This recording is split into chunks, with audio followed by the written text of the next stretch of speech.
Hi, Sandra. Can't hear you. Still can't hear you.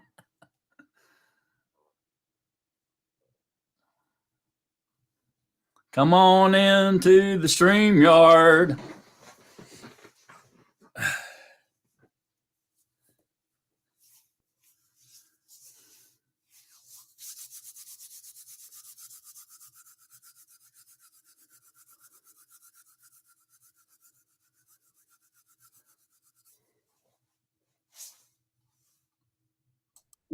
Hi, Toria.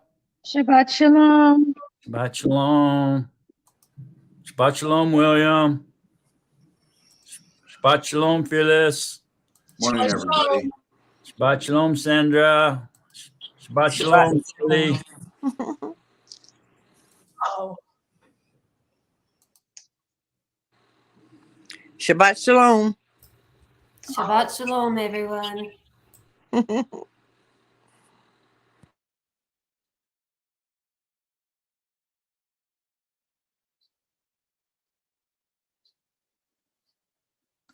Lou coming on today, Phyllis? Yes. Something's happened to my camera. I can see you. Yeah. Okay. I had to turn off YouTube. Thought I did, but I hadn't. Yes, he's coming on. His computer's on. You know, it's slow as Christmas. Shalom, everybody.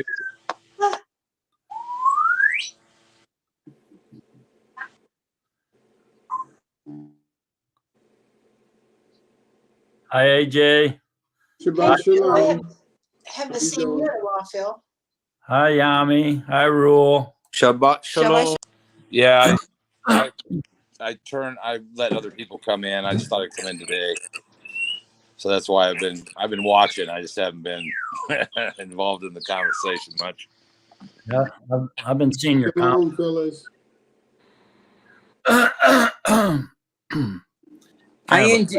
I enjoyed last night's teaching, and you would not believe the night before at a friend of mine's house that I thought I was showing love to, verbatim your same words she uttered to me in more provocative language, of course. I'm grateful she didn't punch me in the mouth. I said, oh, and I thought I was shutting my mouth, right? But I wasn't shutting it enough, obviously. I hear you. I was embarrassed. And then you taught that lesson last night. I said, wow, okay, let me listen. Shalom, Phil. Tori, Shalom. Yami, Kodo. Hi, AJ. Shalom to you. To all. Kelly, Sandra. Shalom, guys. Ladies and men. Hey, Tad. Shalom, my brother. Shabbat Shalom, Mishpaka. Shabbat Shalom, Mark. Brother Mark. Shabbat Shalom, AJ. How's Sister Diane doing? Oh, she's up and down. She's been dealing with her back, hip area. So I don't know if she's coming in today or not. But I told her rest if you need to rest, you know. Right. Just relax. Yeah. But we all love her and miss her greatly. So she's noticed right away when she's not here. Oh, yes. Oh, yeah. I've been talking to her off and on and praying with her. And sometimes she'd be in the chat because she has to lay down. So I said, do what you got to do, you know. Yeah. I was in the chat myself and trying to give somebody else in StreamYard or whatever to get a chance to come on. You know, sometime I back out, you know. It's okay.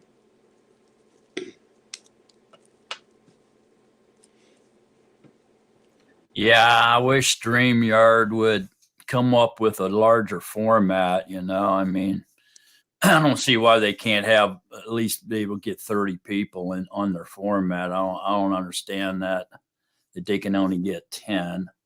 They probably have to do a major upgrade or something, perhaps. Well, they can send people to the outer space. They can make additional, you know, concessions for people on this. They should do that. Yeah, I agree. But you know, it is what it is. We got to make the best of it. So, as a reminder, we all need to control our mics and turn them off when we're not speaking. Turn them on when we want to speak, and then turn them back off. And if you have YouTube on, you have to turn YouTube off. Just stay on StreamYard, turn YouTube X off YouTube, stay on StreamYard. And don't forget, you can have a communication private chat among the StreamYard people. If you're in the StreamYard, you can chat privately, clicking on private chat there, or you can click on comments and watch the chat room. Oh, okay. And Did anybody else get snow? Well, we no, got rain. I don't know.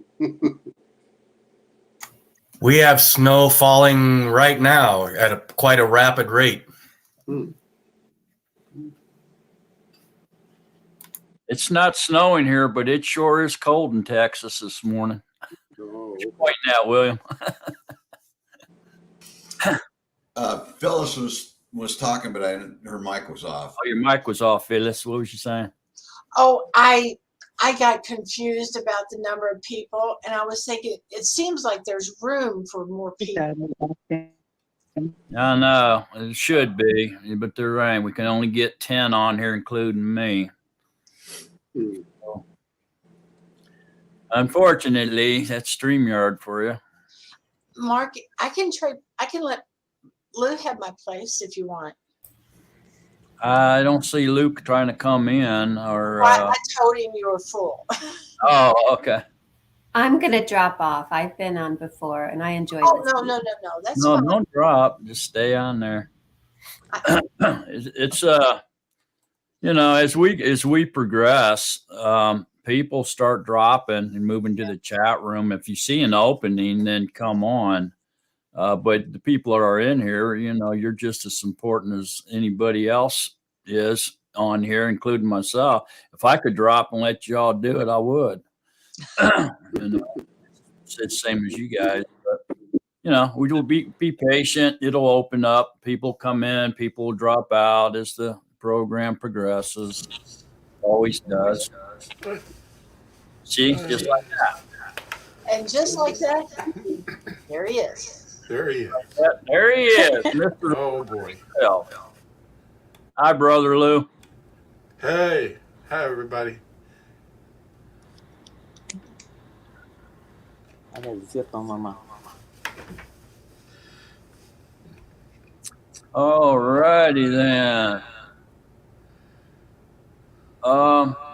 There's still people trickling in. We'll get started in about 3 minutes.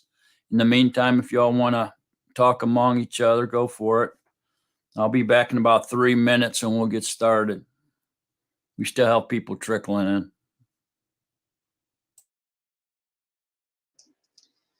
Well, Lou, what are you going to talk to us about?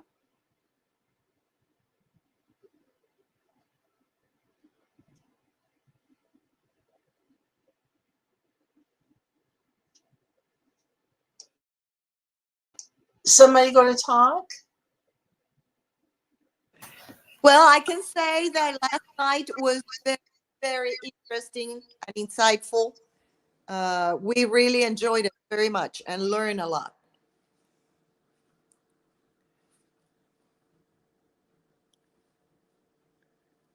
I agree with Brother Mark that pretty much everybody's just important as everybody else except for one. I think there's one that's more important, and that would be Yahusha. Exactly, that's correct.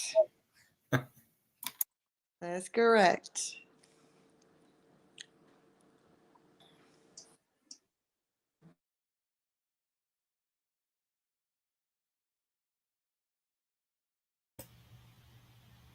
Hello, everybody. I don't know how late everybody stayed on, but towards the end, we were having a conversation. I was curious about defending ourselves, and we ended up having a really good teaching on that, I felt. And then this morning, it was interesting because I asked, please guide me to where I should read this morning. And I was led to, bear with me, Nehemiah. And I thought, wow, okay, why am I going to read this? And I started reading, and I knew exactly why I read it, because it went completely with what we were talking about last night. And I specifically read, it was fascinating, first of all, to hear how everybody was working together to repair the walls in Jerusalem. And I have so many questions on all the different gates. I'd never heard about the fish gate and the water gate and all these things. But it said, so I set men behind the lower parts of the wall at the openings. I set the people according to their clans, with their swords, their spears, and their bows. And I looked and rose up and said to the nobles and the deputy rulers and to the rest of the people, do not be afraid of them. Remember the great and awesome Yahuwah, and fight for your brothers, your sons and your daughters, your wives and your houses. And it came to be, when our enemies heard that it was known to us, and that Elohim had brought their counsel to naught, I love that all of us returned to the wall, everyone to his work. I just thought I'd share that.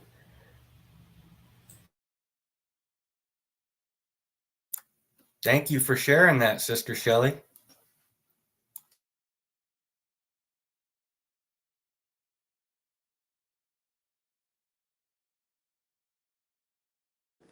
What chapter was that, Shelley? I'm glad you asked that, because the whole chapter is just incredible. It was chapter 4. Oh, okay. Yes, I see it. Thank you. You're welcome. All righty, I'm back. I guess we'll get started now. I see we dropped Toria. She's been dropping in and out. She must have some kind of internet connection problems or something. I'll watch for her to come back. But anyway, we can go ahead and get started. We're in 1 Corinthians chapter 13. But before we get into the love chapter, if you will, I think we need to back up to chapter 12 and take a look at verse 3 again. I think we kind of left that open-ended, and we need to clarify some things with this. So we are about to get into the meat and potatoes, folks. We're going to have to get rid of the babas, stop drinking the milk, and so we're going to start eating some steak and potatoes and broccoli now, and some bread. So gird yourself, and let's get deep into scripture today. So before we get into chapter 13, let's take a look at 12:3. Therefore I make known to you that no one speaking by the Ruach of Yahuwah says Yahusha is a curse, and no one is able to say that Yahusha is master except by the Ruach HaKodesh. Okay. So obviously then, if no one is speaking by the Ruach HaKodesh says you is a curse, what does that mean? Is this speaking in tongues? Is this a possibility that they're getting utterance by the Ruach? He's giving them utterance on what to say. Is that what that's telling us?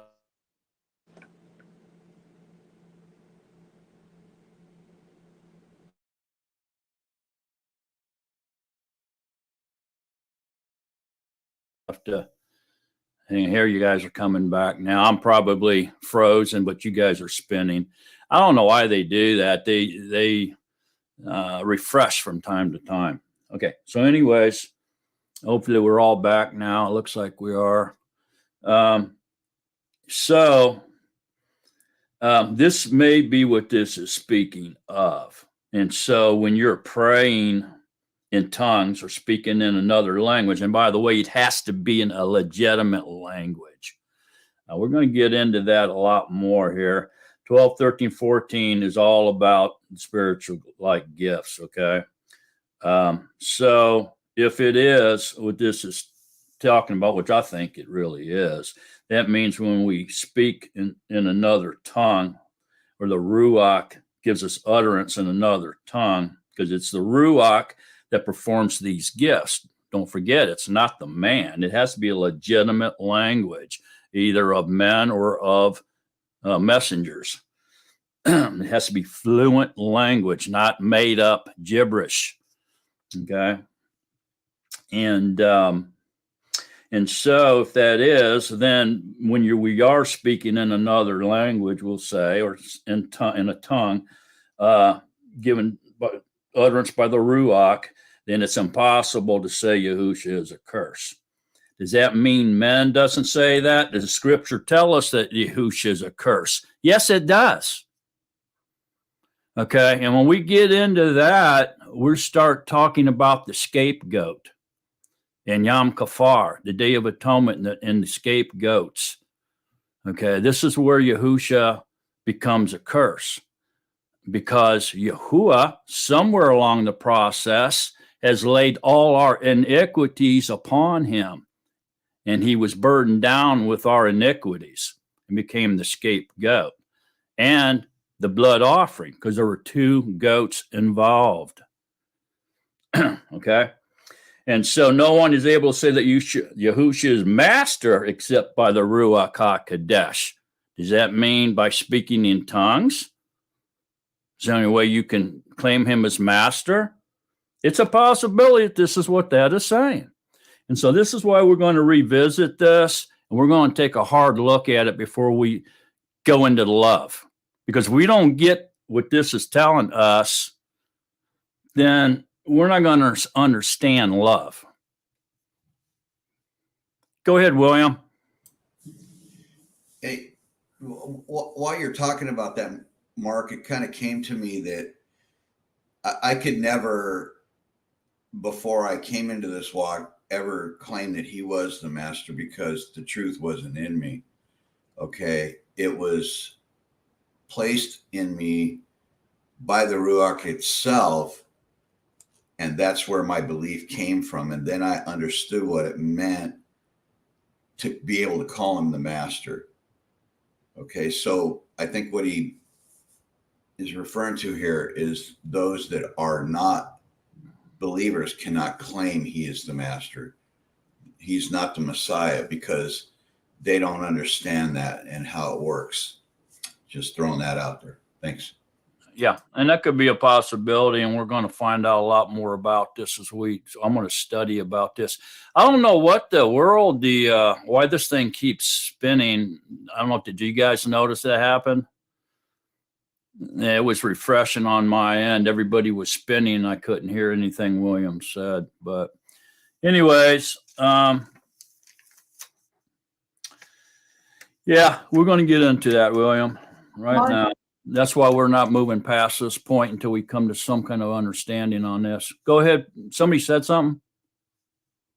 I said, if you didn't know what William said, how did you know if you agreed or not? Well, I heard him right at the end. Oh. I agreed with what he said at the very end. What'd you say at the end, William? That people, unbelievers, can't call him the master because they don't know him? I agree with what you said prior to that. I didn't get it because it was spinning. Can you hear me? Yeah, I got a pretty good idea what you were saying, but go ahead if you want to repeat it. Yeah, it was just the idea to me, the way I was reading that was that the only way that at a time in my walk, before I had a walk, I could never say he was the master or the Messiah. And if it wasn't for the Ruach being put into me, that truth would have never been revealed. And yeah, those that don't have the Spirit, those that don't understand the scripture, and they're not given the Ruach to be able to discern what the scripture says, can't call him the master or the Messiah. Yeah, and that covers B. That's pretty much 3B there, what you're talking about. But we still have 3A, which is saying that I make known to you that no one speaking. Now, speaking, that means there's some verbiage coming out of your lips, okay, by the Ruach of Yahuwah, says Yahuwah is a curse. That's 3A. 3B says, and no one is able to say that Yahusha is master except by the Ruach HaKodesh. And this is what William is speaking of. Okay. We still have to tackle 3A. All right. And that's what we're going to get into real deep here in just a minute. Go ahead, Shelley. Thank you. I feel the same as how William described it. And also when I'm looking at 3A, I feel that it's once you know the truth, once you are walking in the Spirit, you would not say that Yahusha is a curse, that Yahusha is a burden. Like if you are an unbeliever and you are just going off of what you may think the truth is, you would think it to be a curse or a burden, something you don't want. I don't know. Yeah, and we all agree with you on that because we all can see the literal side of this verse. That when we get deeper into the spiritual matters, some can see it and some cannot. And this is what I'm getting ready to expose to all of you this morning before we get into chapter 13. And you can see by the comments and the alertness, the attentiveness of people before we even begin to dig further, why we cannot move on into talking about love until we understand this. Because this is huge. Yahusha loved us so much. Yahuwah loved us so much that a son was given to us to sacrifice. And he came and voluntarily knew that, and he stood there silently awaiting to be sacrificed by us so that we could be forgiven of our sins. Our sins could be blotted out. But on the other side of the coin, there's two goats. One goat was sacrificed to Yahuwah as a blood offering. All of our sins, all our iniquities was placed on him by Yahuwah, and he was sent off into a desolate place, into the wilderness, never to return, so that Yahuwah could remember our sins no more. Okay? And this is something we all need to get a big grasp on. What's going on here and why Paul said this. Sort of an odd thing for him to say, but a deep spiritual meaning behind it. Okay, so let's start, examining this, and so we can get it out of the way and move on into chapter 13. Okay, so first place we probably should turn to, because we need to acknowledge that people, the flesh, the literal minded, see someone hanging on a tree as cursed by Yahuwah. And if that person remains hanging on that tree beyond sundown, then Yezreel becomes a curse. So this person must be taken down off of the tree before nightfall, before the next day comes, or we're all in big trouble. Okay, so let's get a look at Galatians 3. Everybody go to Galatians 3.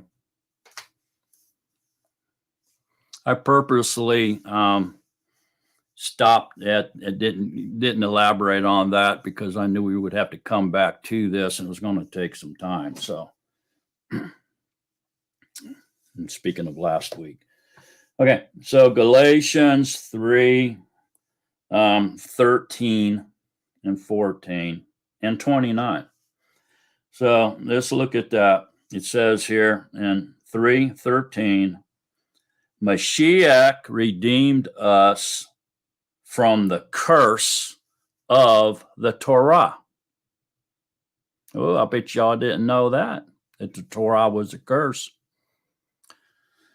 Having become a curse for us, for it has been written, cursed is everyone who hangs upon a tree, in order that the blessing of Abraham might come upon the nations in Mashiach Yahusha to receive the promise of the Ruach through belief. So this passage is clearly telling us what Yahusha's suffering brought about for us. In other words, we, the nations, were not entitled to Yahuwah's covenantal privileges because salvation was of the Yehudim. But in Yahusha's death, by hanging on the tree and becoming a curse, and his resurrection, he renegotiated the blessings of Abraham so that the blessings of Abraham can also apply to us, the nations. Then we can become the seed of Abraham and heirs according to the promise. This is why he became the scapegoat. It's extremely important. Look at verse 29. And if you are of Mashiach, then you are the seed of Abraham and heirs according to the promise. This is why the women were in a big frenzy to take his body down off the tree before nightfall.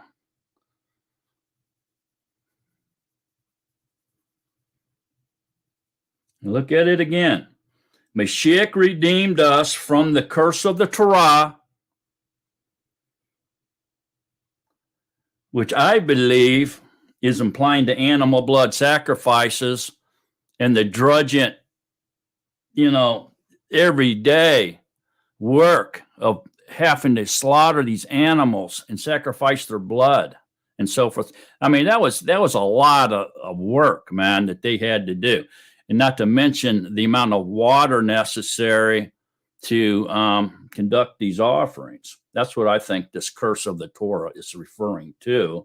So you remove that we don't have to do all that crazy stuff anymore, having becoming a curse for us. So Yahusha became a curse for us, for it has been written, cursed is everyone who hangs upon a tree. Go ahead, Tad. I was just going to interject here that just my understanding of what the curse was back in like Deuteronomy when Yahuwah set before us the blessings and the curses. And that was my understanding of what the curse was. But I thank you for explaining this. Well, there's more than one curse, obviously. When they say curse, it doesn't just go directly to one thing. We have to put this word curse in context, and that's a different context there that you just mentioned. But speaking of Deuteronomy, let's go there. Deuteronomy 21:22, everybody. Deuteronomy 21:22. It says, and when a man has committed a sin worthy of death. What sin is worthy of death? Breaking any one of the 10 Debarim is worthy of death. It's a death sentence. So breaking any one of the 10 Debarim is worthy of death. It carries the death sentence. And if you broke one, you're guilty of breaking them all. Very powerful stuff. And when a man has committed a sin worthy of death, then he shall be put to death, and you shall hang him on a tree. Let his body not remain overnight on the tree, for you shall certainly bury him that same yom, for he who is hanged is accursed of Elohim, so that you do not defile the land which Yahuwah your Elohim is giving you as an inheritance. So, according to what we just read, if the person who committed a sin and is worthy of death remains hanging on the tree beyond nightfall into the next day, then the land would be cursed because of that man's fleshly body going back into the dust of that nation or that land. Then that land would become cursed, possibly drought, possibly not yielding its fruit, going to some kind of, famine. It doesn't sound good for the overall land if they leave that man who is a curse of Yahuwah hanging on that tree. So breaking any of the 10 commandments or love commands is a death sentence and is worthy of death. And then if whoever breaks one of those love commands should be hung on a tree. He should be put to death by hanging on a tree. He's accursed of Elohim. Why? For a display. Think about it. If we break the 10 commandments and we don't repent, what happens to us? We're worthy of death. We're going to die. We're going to go be annihilated and go into the lake of fire. See the relationship? So this becomes fairly clear here now that anybody that is hung on a tree is accursed of Elohim. Was not Yahusha hung on a tree? Who is able to say that Yahusha is a curse? But those who see with their cardinal eyes a man hanging on the tree. Those who have the Ruach HaKodesh in them are not seeing a man hanging there on the tree, are they?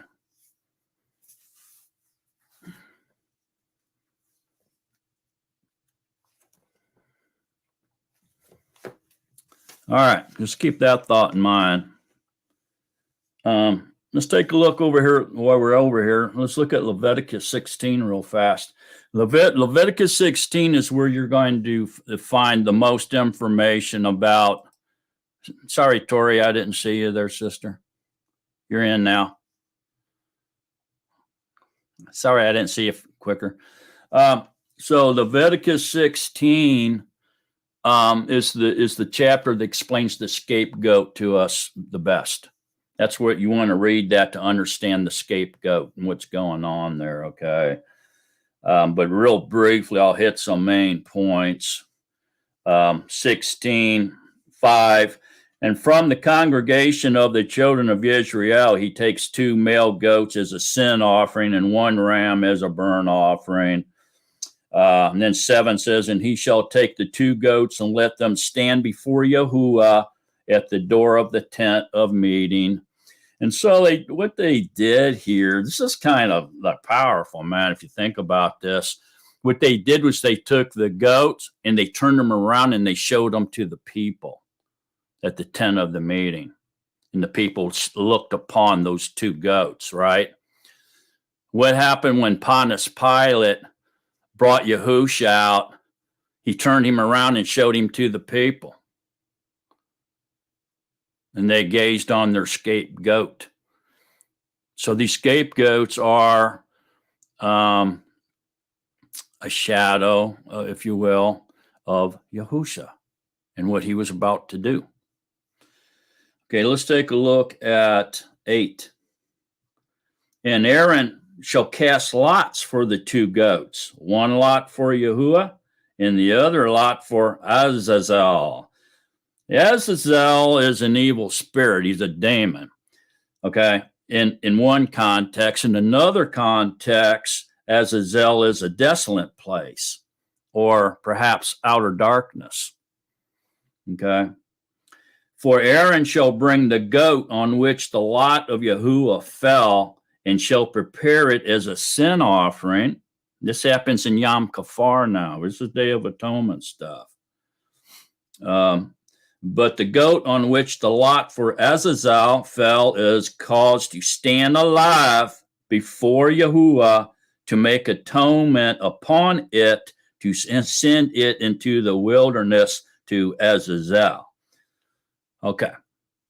So what this is saying is it's Yahuwah who places the sins or the iniquities of the people on the scapegoat. So somewhere along the lines, when Yahusha was standing there, Yahuwah secretly came in and placed all the iniquities, all the sins upon Yahusha of the people. And he became our scapegoat. This is what this is telling us.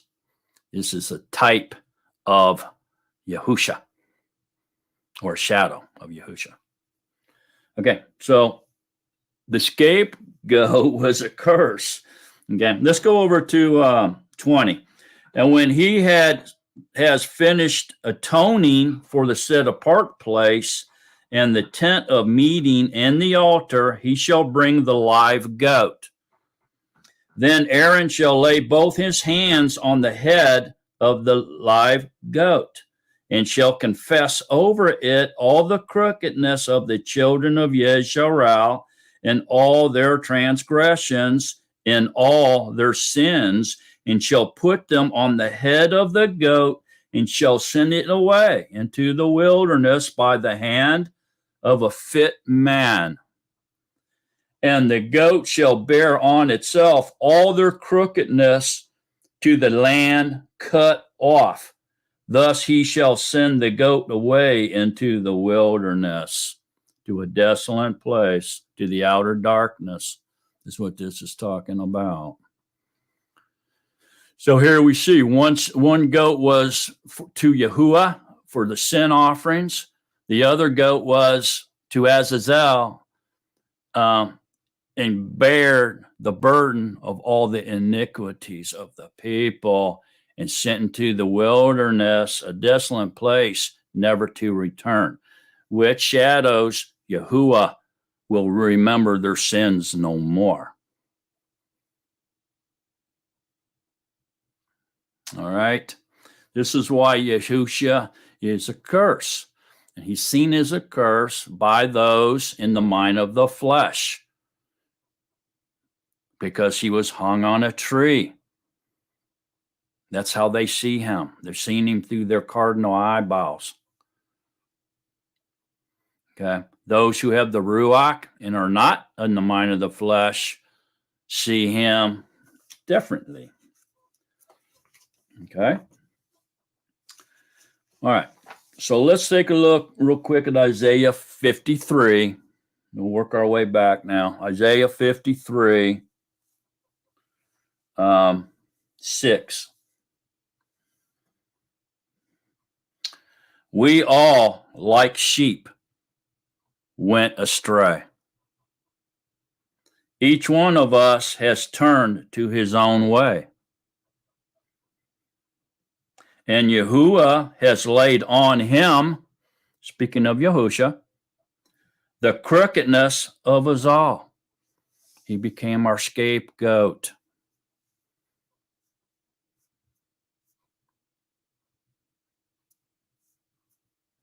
And who laid on him all of our crookedness and all of our iniquity and sin? Yahuwah did. So somewhere along the line, when Yahusha was facing the crowd, and Pilate turned him around and faced the crowd and said, who do you want? Yahusha? Or what the other guy's name was? I can't even remember. Which one do you want? Who was it? Barabbas, I think. Yeah, Barabbas. Which one of these goats is the sacrifice to Yahuwah? And which one of these goats will be the scapegoat. Well, guess what? Yahusha was both, and Barnabas was cut loose. And Yahusha stood there all alone and took on both the sacrificial goat to Yahuwah as a blood offering of our sins, and Yahuwah placed all our iniquities on him, and he was burdened down with our iniquity. That hopefully everybody's seen the love Yahuwah has for us by doing that. It pleased Yahuwah to crush him. What does that mean? It pleased Yahuwah to put all our iniquities, the weight and the burden of all our iniquities on his back. By his wounds we are healed. He became a curse for us so that we wouldn't have to be the curse and hung on a tree. That is our rightful sentence. We defiled, we broke the 10 Debarim. Our penalty is to be hung on a tree. But we were not. The scapegoat was. This is why he became a curse for us. This is why Yahuwah says anybody that is hung on a tree is accursed of Yahuwah. Him. He became cursed for us. So, with all that in mind, let's move on back here just a little farther.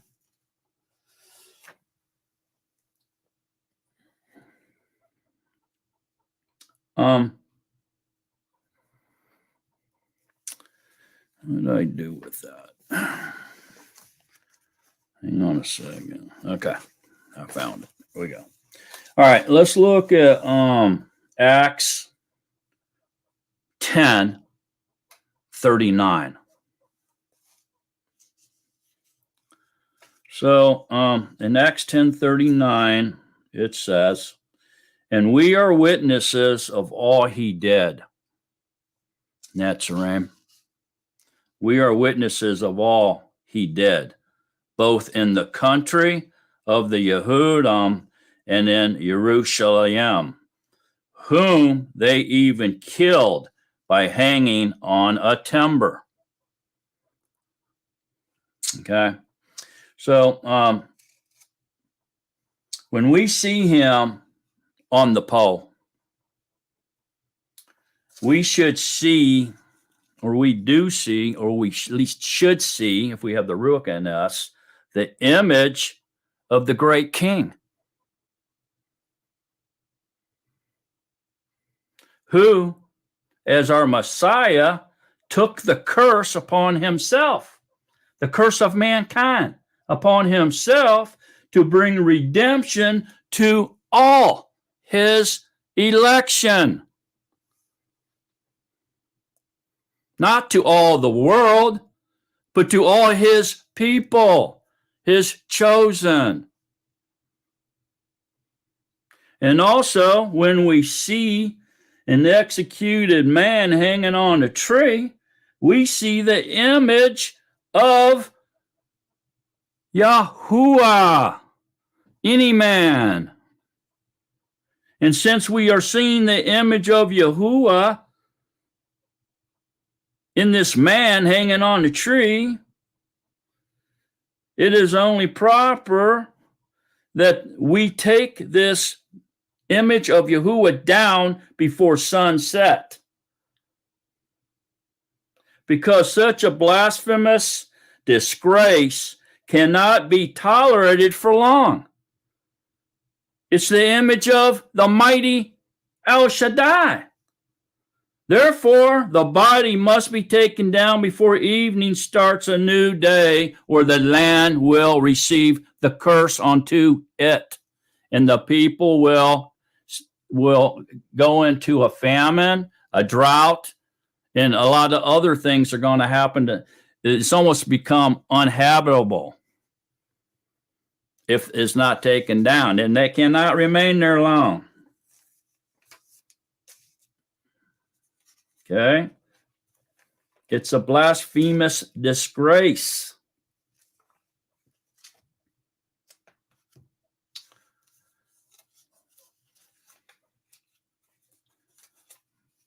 So let's look here then at,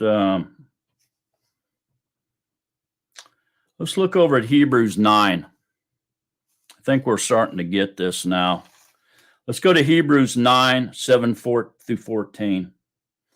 But into the second part of the high priest went alone once a year, not without blood, which he offered for himself and for sins of ignorance of the people, the Ruach HaKodesh signifying this, that the way into the most set apart place was not yet made manifest while the first tent has a standing, which was a parable for the present time in which both gifts and slaughterings are offered, which are unable to perfect the one serving as to his conscience, only as to foods and drinks and different washings and fleshly regulations imposed until the time of setting things straight.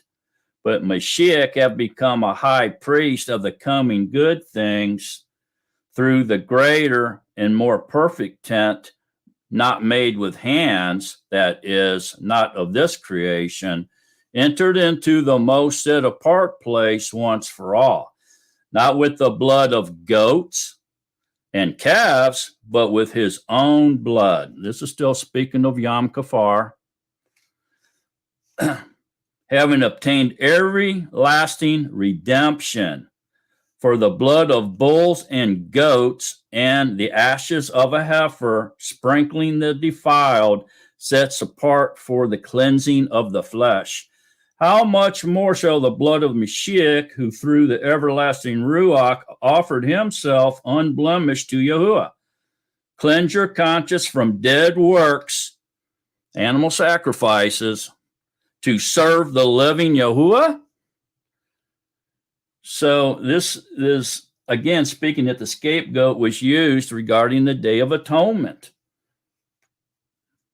Every year, this is what was going on here. So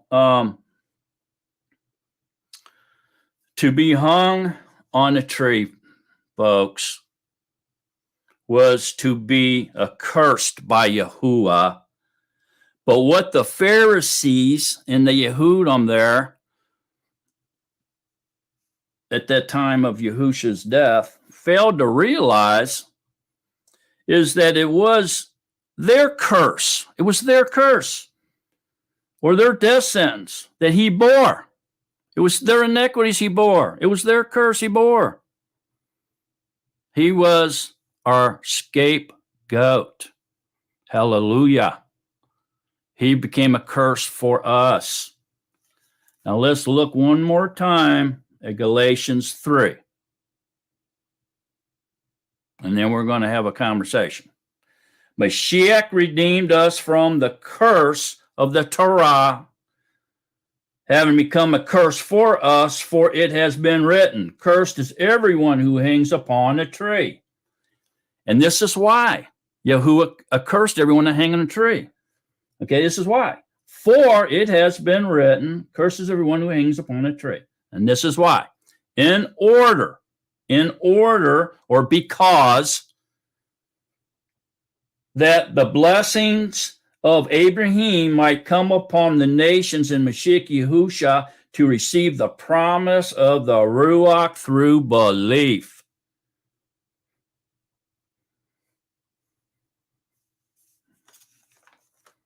So that's a big wow. So here we find out now that the scapegoat was released into the wilderness, taking with it all sins and impurities, never to return, so that Yahuwah remembers our sins no more. So we all need to get this, okay? It took, Yahusha took the blame upon himself. And people say, you've probably heard people say, well, Yahuwah made me this way. It's his fault. He's the one that causes this. It wasn't me. I have no choice. If I could do it any other way, I could, but I can't because it's Yahuwah as well. So Yahusha took the blame upon himself and became a curse. He's not asking us to take the blame. He says, I will take the blame. Go ahead and pin it on me. I accept the blame. It's my fault.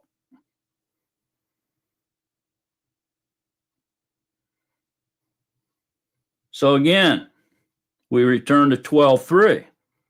Therefore, I make known to you that no one speaking by the Ruach of Yahuwah, which I believe is in tongues, says Yahusha is a curse.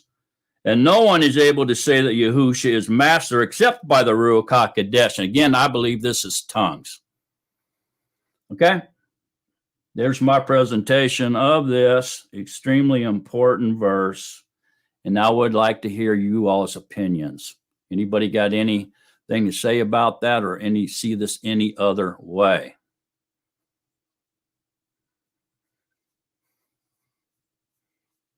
To deny the Ruach-like gifts is blasphemy. Paul was very clear, I think, in his purpose in 12:1 when he wrote verse 1. Paul's purpose is to teach about the spiritual gifts. Well, I don't see how we deny that. And in verse 4-11, he says, there are many spiritual gifts, but all come from the Ruach HaKodesh for the benefit of the assembly of his body, to serve his body. And he's very clear in verse 12-27 here that we are immersed into the one body by the one Ruach. And Yahuwah has given different functions to various members of the body. And Paul listed 8 jobs or offices or gifts, whatever you want to call them, in verse 28. And you has appointed these in the assembly: first emissaries, second prophets, third teachers, after that miracles, then gifts of healing, helps, ministrations, and kinds of tongues. There it is, kinds of tongues. Go ahead, Phyllis. Mark, I think it's a given in both A and B that speaking it, whether it's in your own language or some other language, I'm just not so sure why you want to emphasize that it has to be in tongues, which I agree with you, absolutely, but why would it only have to be in tongues? Why couldn't it just be voiced like we're talking today? I'm not sure your emphasis here. Well, mainly because the Ruach fell on the speakers. The Ruach did not fall on the hearers at Pentecost. And our study in the 13 and 14 is going to take us deep into this, right, what I'm saying. Okay, so I'm basically setting the stage for what's coming. And we haven't got there yet, but you'll see that, Phyllis, as we enter into 13 and 14, especially 14. Okay. Anybody else got anything they want to say before we get deep into this study? We're going to go real deep today. I'm telling you, it's going to rattle some cages. Go ahead, Toria. Yes, since I had issues with my internet, where are we at? I'm sorry. We are reviewing 1 Corinthians 12, verse 3. We're talking about the scapegoat. We haven't started today's lesson yet. We're reviewing. Okay. It's time to set the stage. I don't want to leave the open. You guys know I don't like to leave open ends. And it's also, I'm setting the stage for what we're about to learn from Yahusha. We got to understand this, or we ain't going to understand 13 and 14. 12, 13, and 14 go together. Anybody else got anything they want to say or comment on or see anything any different? No. All right, then. I hope everybody is on the same page here with this, at least what we've been talking about so far today. And now I need a reader for 13. Who wants to tackle the love chapter? Tad? Before you get started on the love chapter, let me just say this. Any gift is evidence we have the Ruach, okay? It's not just tongues. I know there's circuses out there to teach that, okay? And it's not true. It's any gift is evidence that we have the Ruach. Why? Because these are acts of the Ruach HaKodesh. They're not us doing it. It's not a man doing it. It's a Ruach doing it. So if they're able to do any of these gifts, it's evidence they have the Ruach HaKodesh in them. And it's not, the gift of tongues itself is not so important, okay? It's not something that we go, full bore trying to get to prove that we're saved, like Christianity tries to teach, okay? There's many things that even Paul says, he says, I speak with tongues more than all of you. And he's glad that he does it, but he also says that prophecy is more important. And the most important gift of all is love. We can't love others and love Yahuwah without the Ruach HaKodesh in us, because Yahuwah is love. We have to have him in order to love others and love him. So that becomes the most important gift that we should be seeking out. It's the better way. Okay, so,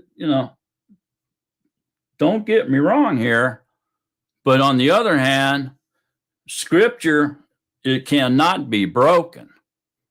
It does not lie to us. If it says it, it is what it is. Go ahead, Tad. I just had a quick question concerning what we're about ready to go into, tongues, because you said that the speaking of tongues, it has to be a legitimate language that's on the planet somewhere. Is that correct? Absolutely.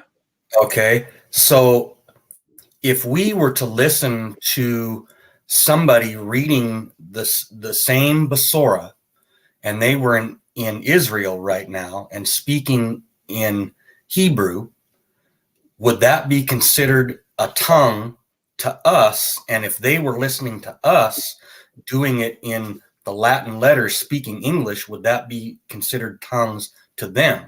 Do you see where I'm getting at? If we were all in Jerusalem, okay, and say that as the day of Pentecost, okay, and one of us got up there and started speaking in tongues, nobody would understand what we were saying except those in the crowd that understood that language if it was their language. If it wasn't anybody's language, none of us would understand it. That's why tongues is not supposed to be spoken in public like that unless there's an interpreter present. Someone has to interpret what's being said, or it's useless. It becomes like clanging cymbals and bells. Save your breath, man. It's not going to edify anybody. It's useless and ridiculous to do. Okay? It's more for a private prayer. It's the Ruach in you praying to Yahuwah. It's Yahuwah praying to Yahuwah, having a conversation with himself, like he did when he created the land covenant with Abraham, and Abraham slept. The covenant was created between Yahuwah and Yahuwah. Our minds may not get that, but Scripture says so we accept it. Okay? So let's not put the horse before the cart, or the cart before the horse, I should say. If we're going to get to it, okay? It's going to all clear up here in a minute. But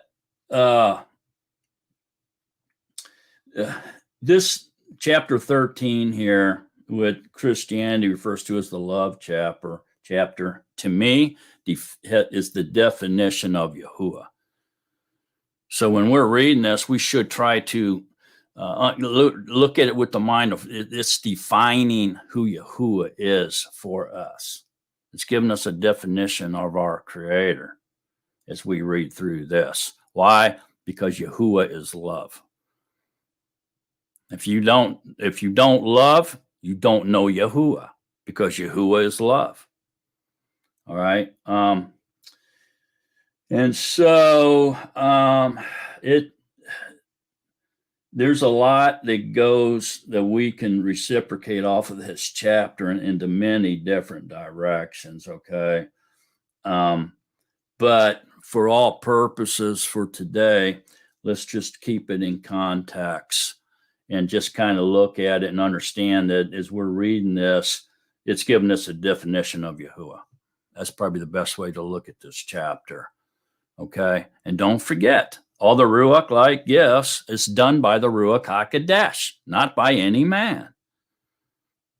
So any of them is evidence that we have the Ruach.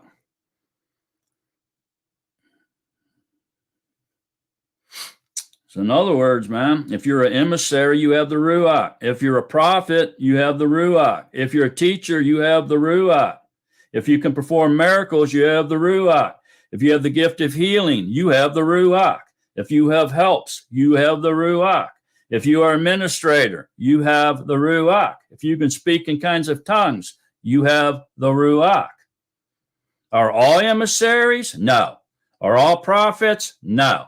Are all teachers? No. Are all workers of miracles? No. Do all have gifts of healing? No. Do all speak with tongues? No. Do all interpret tongues, the language? Are they able to tell us what they're saying in the tongue? No. But earnestly seek the better gifts, and yet I show you a more excellent way. Love. Let's get into it. Who wants to read it? Tad, go. Okay, starting at 13:1. If I speak with the tongues of men and of messengers, but do not have love, I have become as sounding brass or a clanging cymbal. Okay, stop. So it says, if I speak with tongues of men, so any language of man or of the messengers, you speak in the language of the messenger, okay? But you do not have love, it doesn't matter. It's useless. It's useless. Okay. And why? Because nobody understands what you're saying. So how's that going to bring edification to anybody and understanding of scriptures to anybody? It's not. They're not going to learn anything, not even the slightest thing that they didn't know by listening to you speak in tongues, no matter what language, unless they can understand it or they have the gift of interpretation. And after you're done, they can tell the crowd what you said in that other language. So tongues isn't speaking of hearing, it's talking about speaking. Okay. The Ruach fell on the speakers, not the hearers. We got to get that, man. All right. Go ahead, Tad. Yeah, so a clanging cymbal without the rest of the band or the orchestra is just useless noise. Anyway, Yeah, right. Starting in verse 2. And if I have prophecy and know all secrets and all knowledge, and if I have all belief so as to remove mountains, but do not have love, I am none at all. Okay, stop. So if we do not have love, I'm none at all. Without Yahusha, we can do nothing.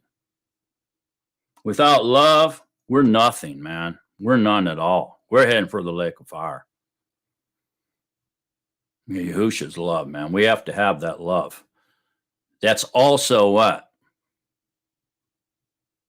A sign that we have the Ruach HaKodesh in us? Yes. Remember, love is the more excellent way. Okay? All right, let's continue on there with it. Toria had a quick question. Go ahead, Toria. Actually, it was just a thought. It made me think of Hashatan. He has all of that, but he did not have love.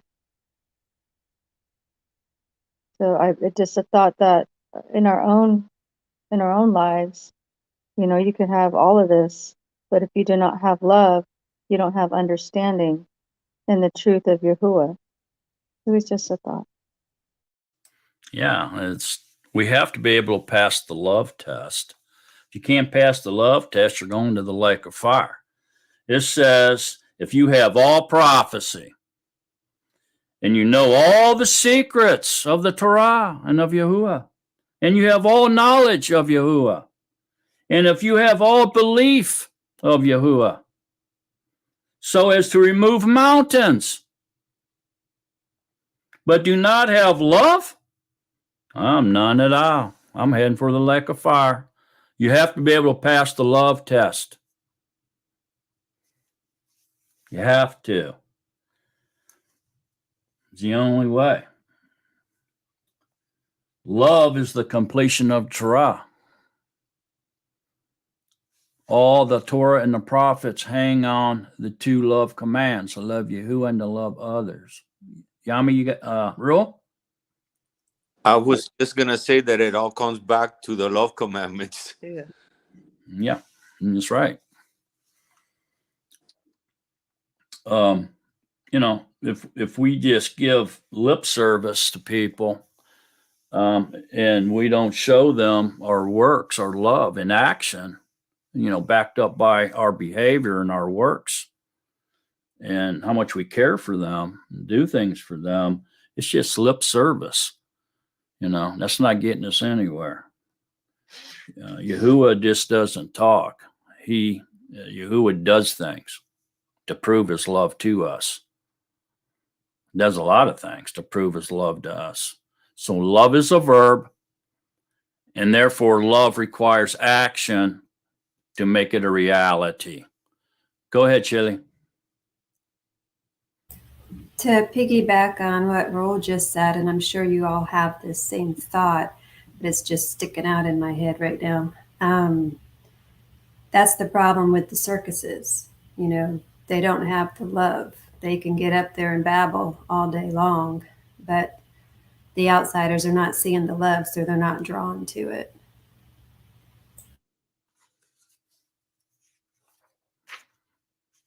Anybody else? Look, go ahead, Rule. Am I wrong in saying that being obedient to the love commands is showing the love? That's how we portray love to him also? Yeah, he says, if you love me, keep my commands, right? So if you're keeping his commands, that's works. Okay. That's putting your love in action because you're being obedient to his commands. Right? Correct. Okay. Ted, I think you have something? I just wanted to comment on what Sister Shelley was saying. I kind of disagree just a little bit. I do believe that there's love in the circuses, but I believe that it's a misguided love and a projected, because they're not serving Yahuwah. And so it's kind of a false love, kind of like what happens at the holidays. Mm-hmm. Okay, Phyllis? I think Shelley wanted to rebut. Yes, I agree with what you said, and I probably wasn't clear enough. I just kept it brief when I said piggyback on what Rule said. I meant pretty much that they are missing the following the 10 commandments of love. So, yep. I wanted to demonstrate a realization Yahushua gave to me this morning, and it fits. This is, people ask, how do you know, like if you question how to keep a commandment, like if you want to know what does it mean,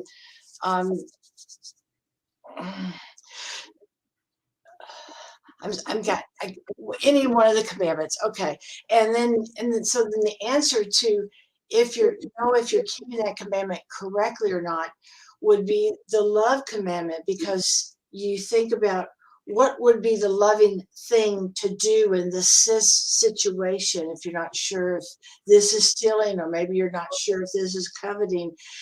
What would love do? That's all.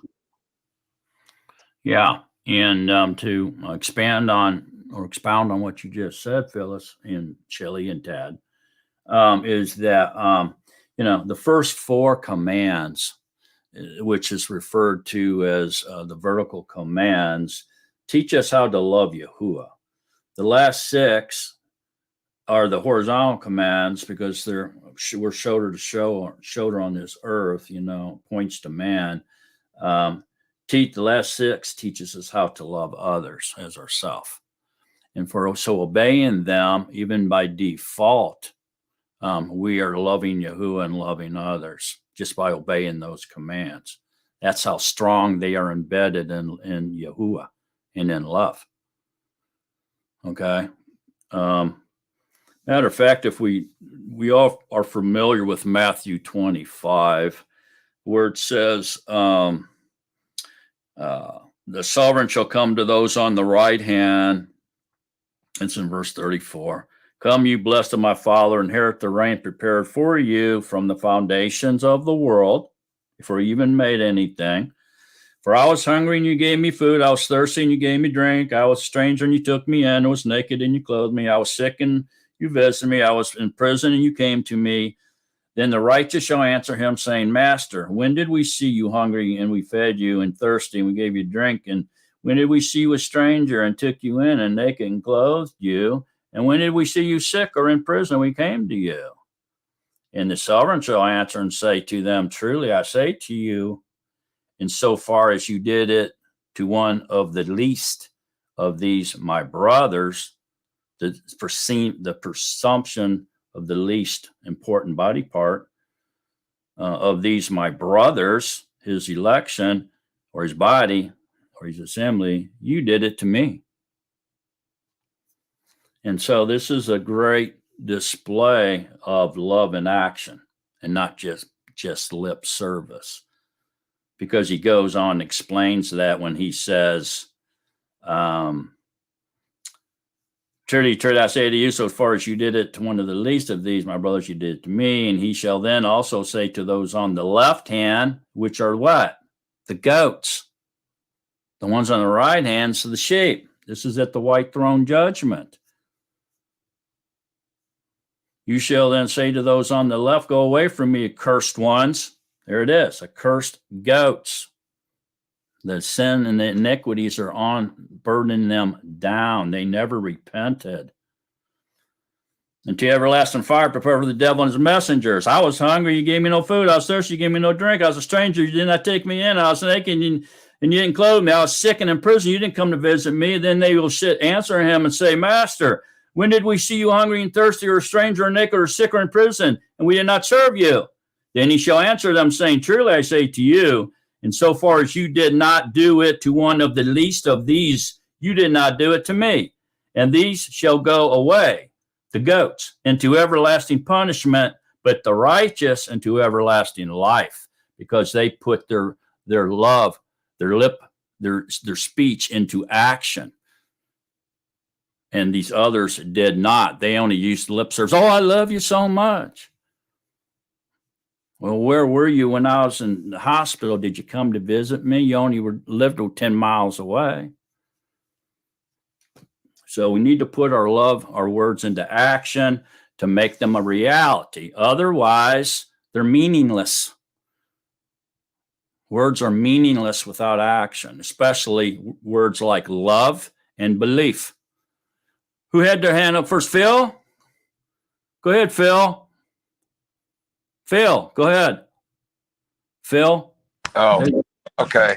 Sorry. Yeah, I had the TV on. I'm watching YouTube and I'm on my phone. Sorry.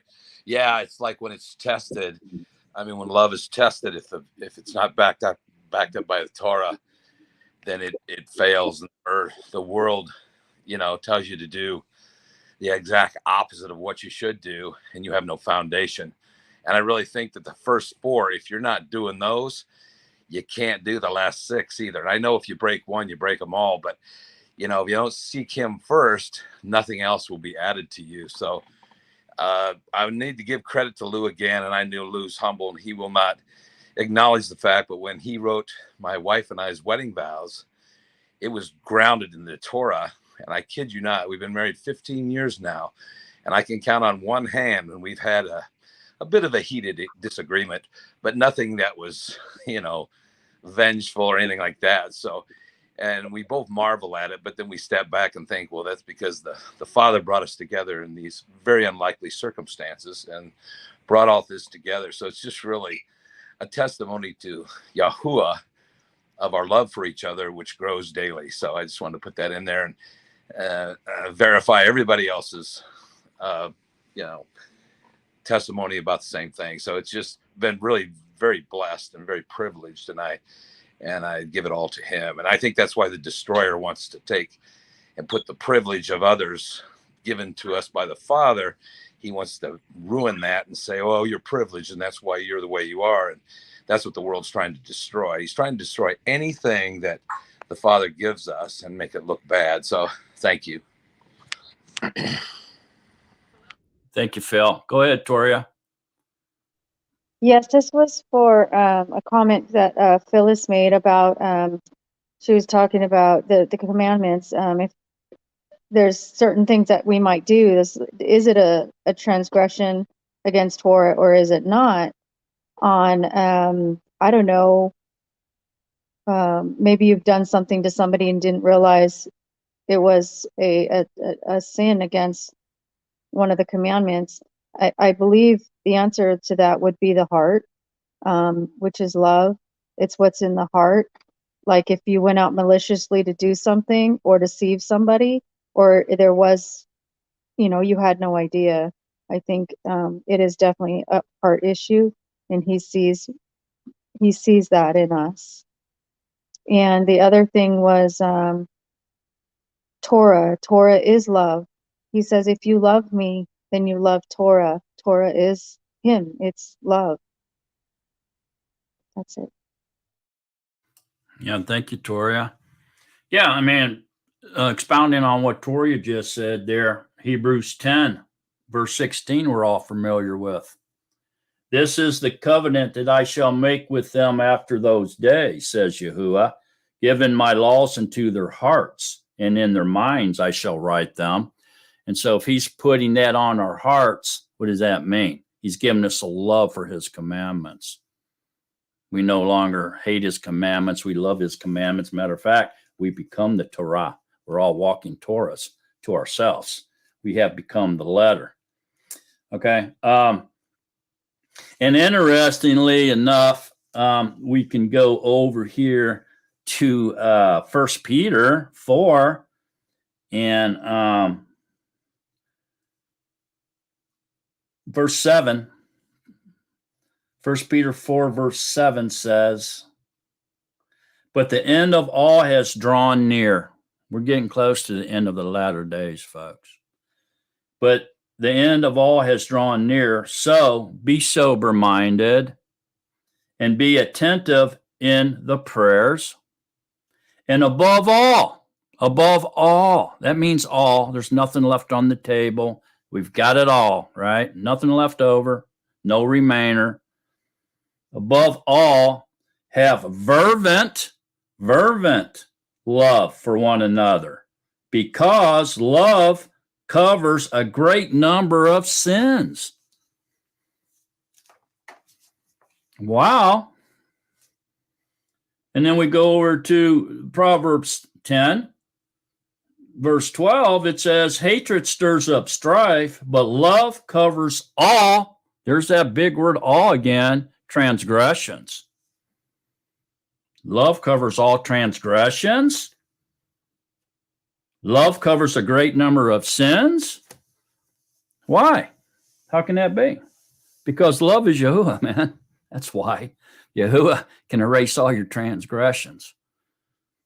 Okay? Anybody got any further comments or questions or anything? Nobody? Before we move on? Okay, Tad, let's continue on then.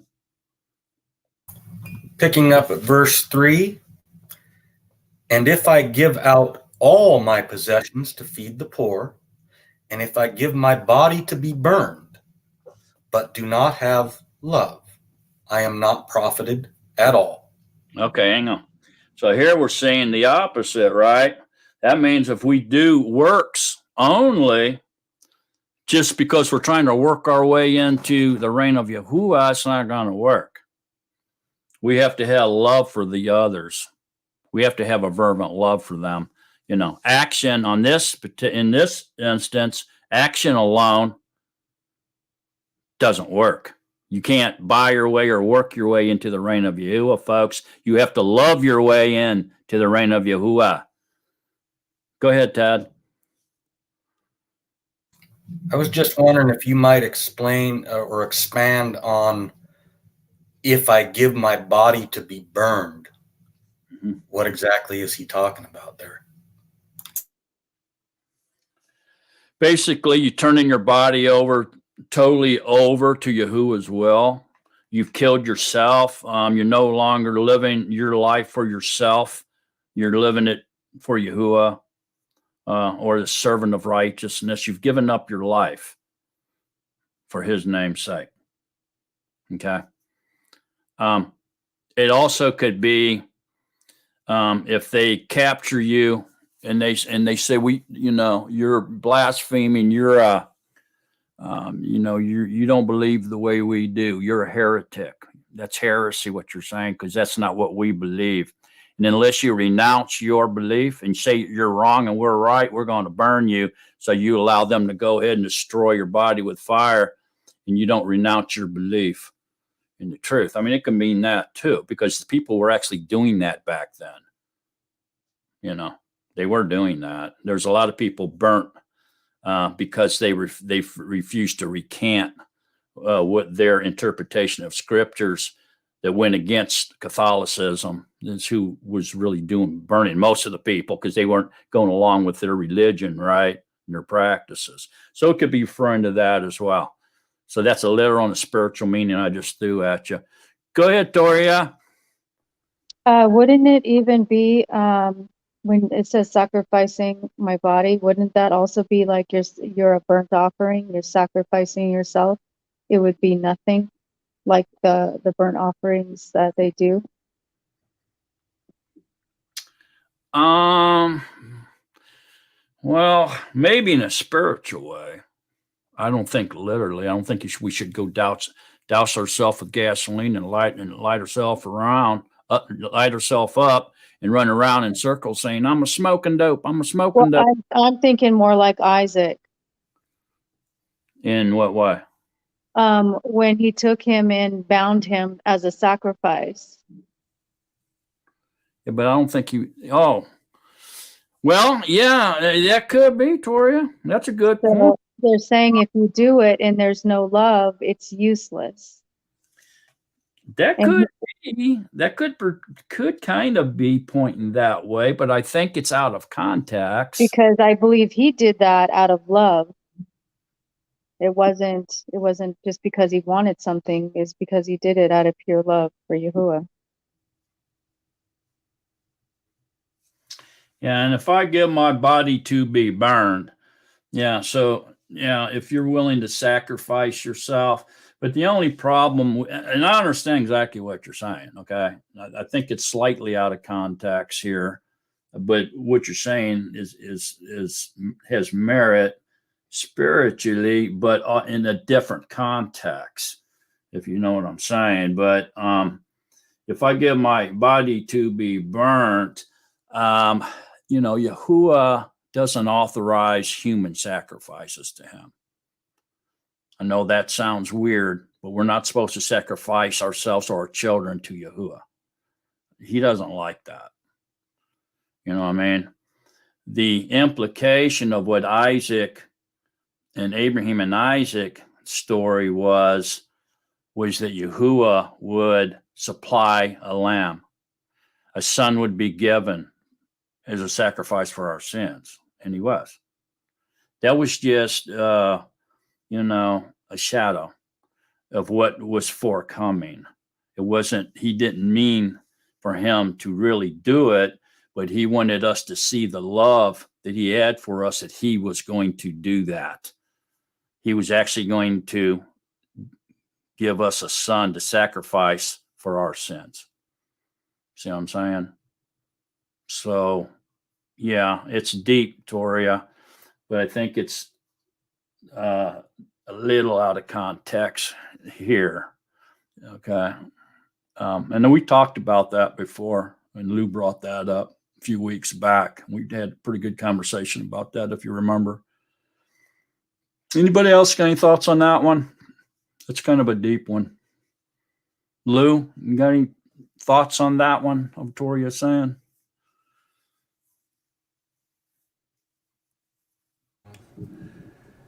I think all of these things that we've discussed about the burning of the body is irrelevant, and it is very possible.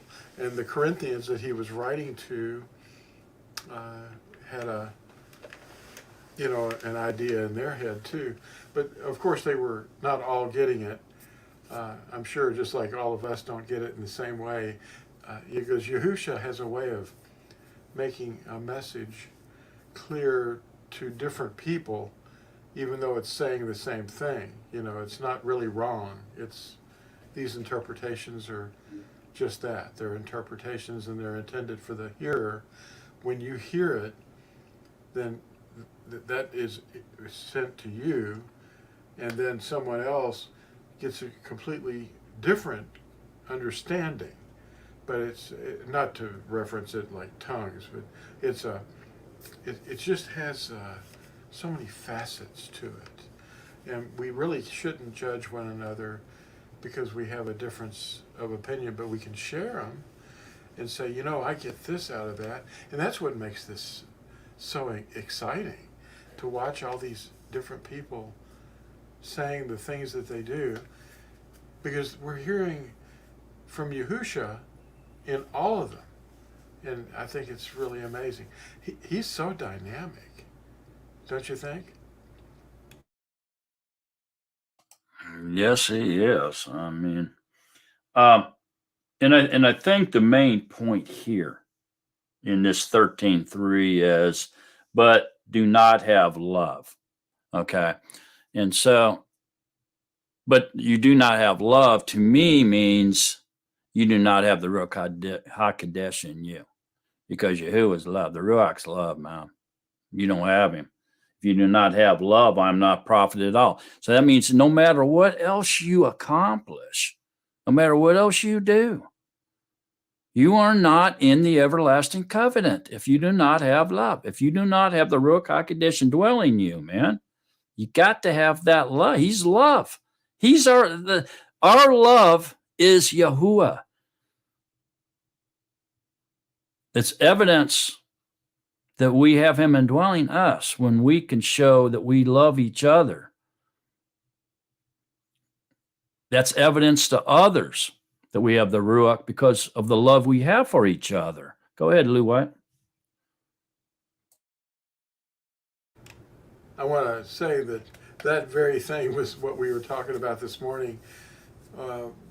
Before we had breakfast, Phyllis and I were having a cup of coffee, and we were just sitting there dwelling on how the fruits of the Ruach, in the mind of the Ruach, they're not us, it's him.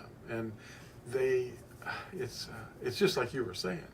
It's just amazing that we were talking about this morning, because these fruits of the Spirit, love, joy, peace, patience, kindness, trustworthiness, gentleness, goodness, and self-control, they're not anything that you can pretend to have. These are not your fruits. They're his fruits coming out of you. So no one can have them. And they're all in a person if they have his Ruach. And that's what we were talking about this morning, Phyllis and I. And I thought it was pretty amazing that this has come up. And it's coming out of your mouth, and it's just in this study, it's all over it. Because his Spirit is climbing all over these people in this meeting.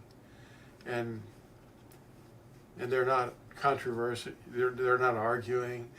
The disputes are not here because we're open. And it's like First Yaqub, Yaqub chapter 1, around verse 19, that a person should be quick to hear and slow to speak and slow to anger. And these are some of the fruits of him. That's why we're we're all like that, you know. We've got his spirit. And it's all to his credit.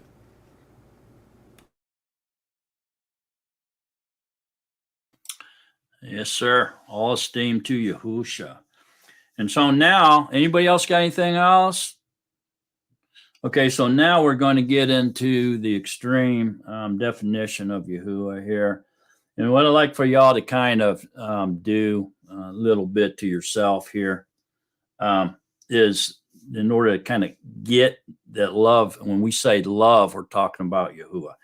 And so when we say love is patient, we can say Yahuwah is patient. See, so we could trade love and Yahuwah out anytime we want to and get the same understanding because Yahuwah is love. It's the exact representation of his character of who he is, love. Okay, so let's listen to who our Yahuwah is. Go ahead, Ted. Picking up in verse 4, love is patient, is kind. Love does not envy. Love does not boast, is not puffed up, does not behave indecently, does not seek its own, is not provoked, reckons not the evil, does not rejoice over the unrighteousness, but rejoices in the truth. It covers all, believes all, expects all, endures all. Love never fails. And whether there be prophecies, they shall be inactive, or tongues, they shall cease, or knowledge, it shall be inactive. For we know in part, and we prophesy in part. But when that which is perfect has come, then that which is in part shall be inactive. When I was a child, I spoke as a child.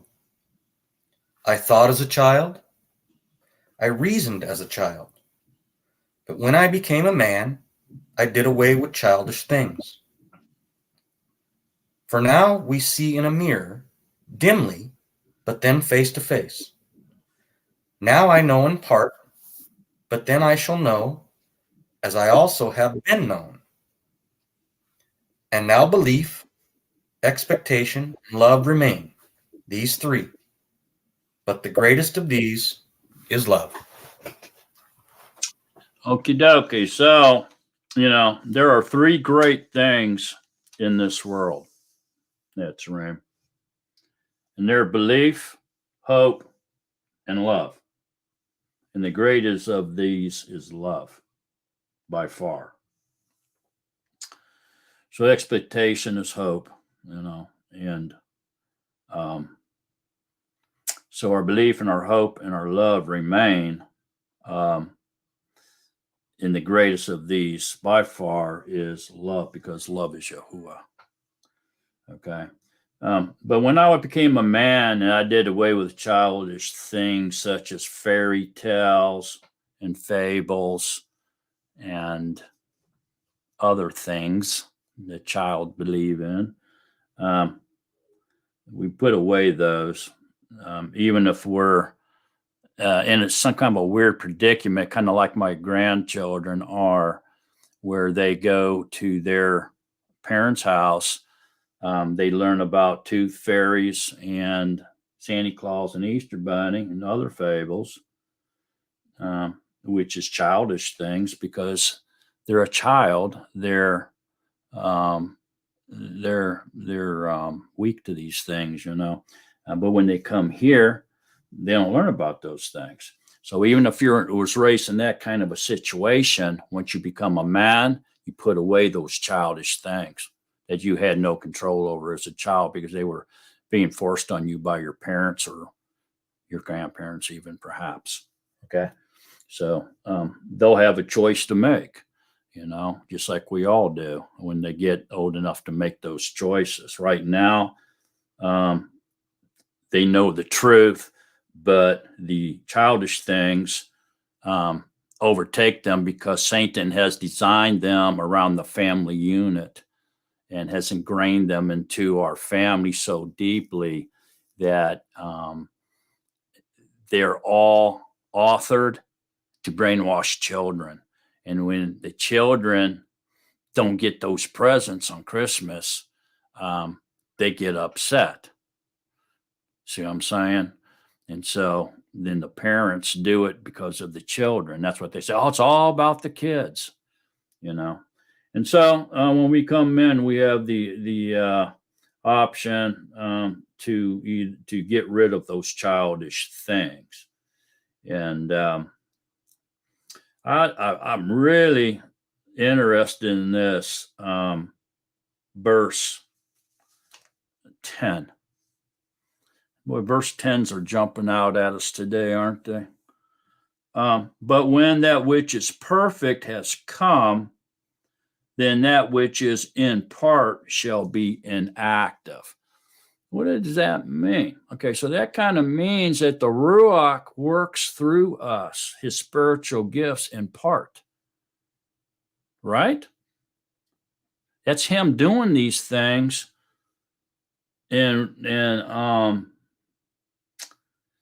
But they're in part. They're not his full power, okay, what he can do, because he's doing them through us. Okay, but then that which is part shall be inactive. So when he does come back and we're living with him, then we're going to witness his absolution. Then his absolution will come. So you see, it can't be absolute in this fleshly carbon copied world. It can only be part. Okay. But when he comes back and we have immortality, we can reach absolution, perfection. Everybody saying that? I'm finding that extremely interesting myself. Let's look over here at Matthew 5 real quick. Matthew 5.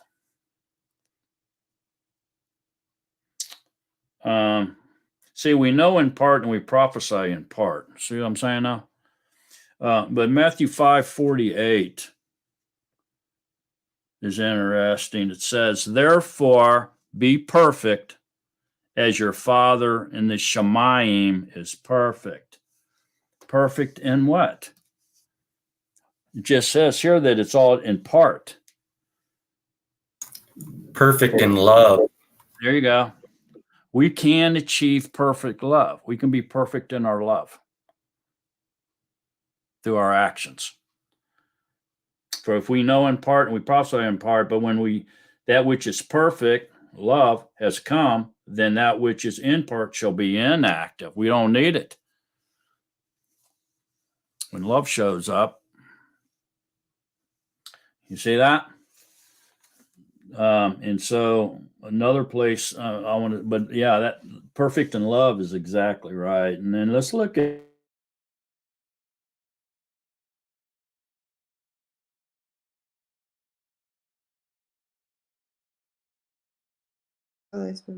I think we lost him.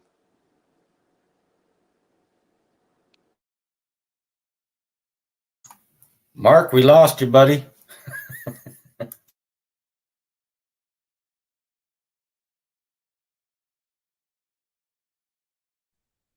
It's okay. Love is patient.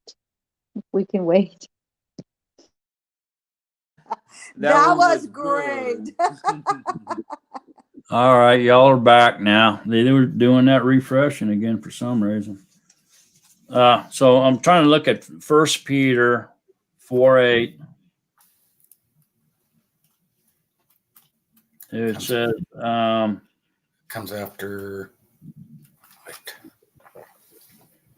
I And Comes right above up. all, have fervent love for one another, because love covers a great number of sins. Okay, so we revisit that again and imply that we would is Yep. perfect in love. And see, so this is who Yahuwah is. He's perfect. He's love. When love comes.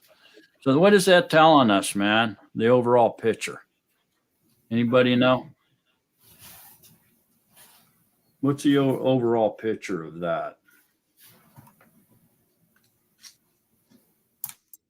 Somebody.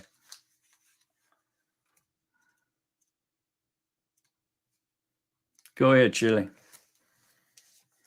Are you asking what's the overall picture of the absolution part that you're discussing, or overall picture of what we've discussed so far of chapter 13? Because I have a comment. Yeah, I mean the overall picture of what's in part and what's perfect and absolutes and all that. Okay, I think this goes with it, and I just wanted to tell you that when Tad was reading, verse 8 jumped out to me as it relates to your teaching last night. Love never fails, and whether there be prophecies, they shall be inactive, or tongues, they shall cease, or knowledge, it shall be inactive. I felt that went along with your teaching last night of the goodness and loving kindness. Yeah, and Better than beating somebody up with your knowledge. Yeah. So love never becomes inactive, right? So love never fails. It's going to be with us all the time. The last thing that'll exist is love, basically. Everything else is done partly in part because it's training us. We're being trained. We can be perfect in love now, but we can't achieve absolution until love comes back, into that which is perfect has come, which is pure love, man. Woo, Yahuwah is pure love. You ever think about that? I'll tell you all the story here. Let's take a break. I'm going to tell you a little story.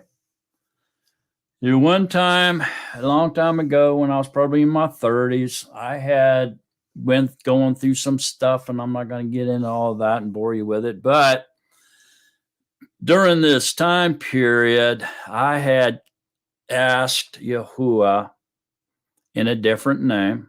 I didn't know Yahuwah then. That I wanted to experience his love. So I was sort of searching for love at that time. And I said, show me your love.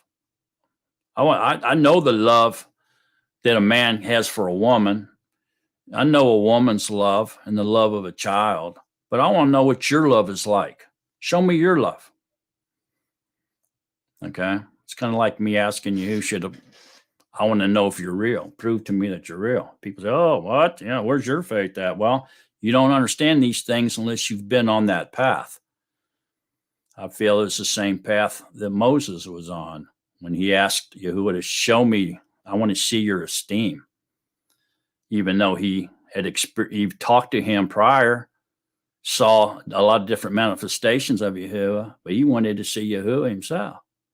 Does that mean he didn't believe? No, it means he wanted to increase his belief. He wanted more belief. So anyway, I'm asking you, show me your love, right? And so I went about my business after that conversation, and he used a woman to demonstrate his love to me, man. It's really kind of weird. So he blended my love for this woman with his love. He kind of camouflaged it. And as time progressed and me and this woman split up, this love remained. And this love magnified at this point. Well, I was expecting for this love I had for this woman to decrease and fade away with time. And I didn't expect for it to take more than a couple of weeks, a month at the most, and I'll be back, to my old self. Well, It didn't. It increased day by day. It got stronger and stronger and stronger. Well, after about 2 or 3 weeks, I couldn't hardly stand myself. I mean, I couldn't eat. I couldn't walk. I was having a hard time concentrating on anything. And one day, this love dropped me to my knees. And I hit the floor almost like I passed out partly. And I'm laying there and they saying, well, what's going on? Why take this away? And then all of a sudden,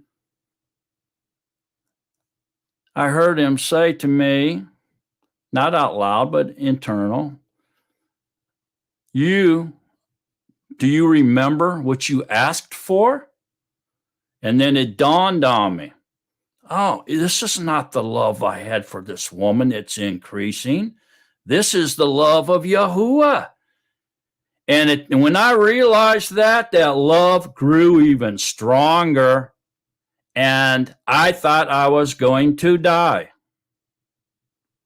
I began to weep. I began to scream and call out to him and ask him to take his love away from me. It was going to kill me. I'm going to die with your love if you don't remove it.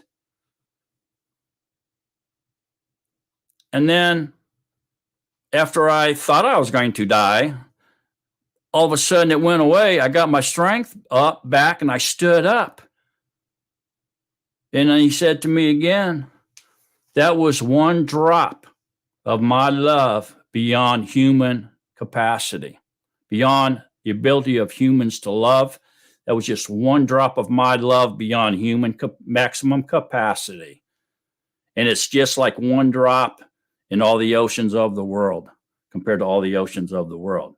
That's how much I love you. And I never forgot that. And then I went on about my business, back to full power, full strength.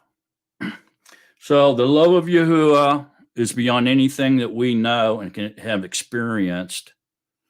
Okay. It goes well above human capacity of love. All right. And so he loved us so much that we can't even define his love.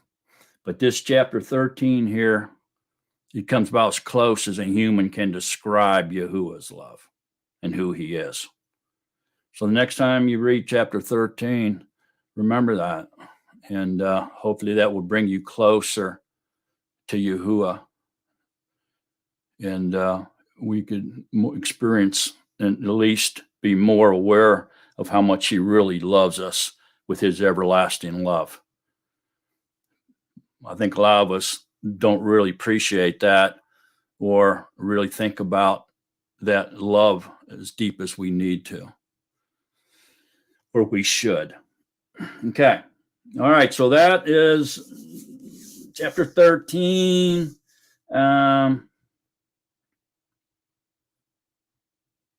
Anybody got any questions on that before we move on?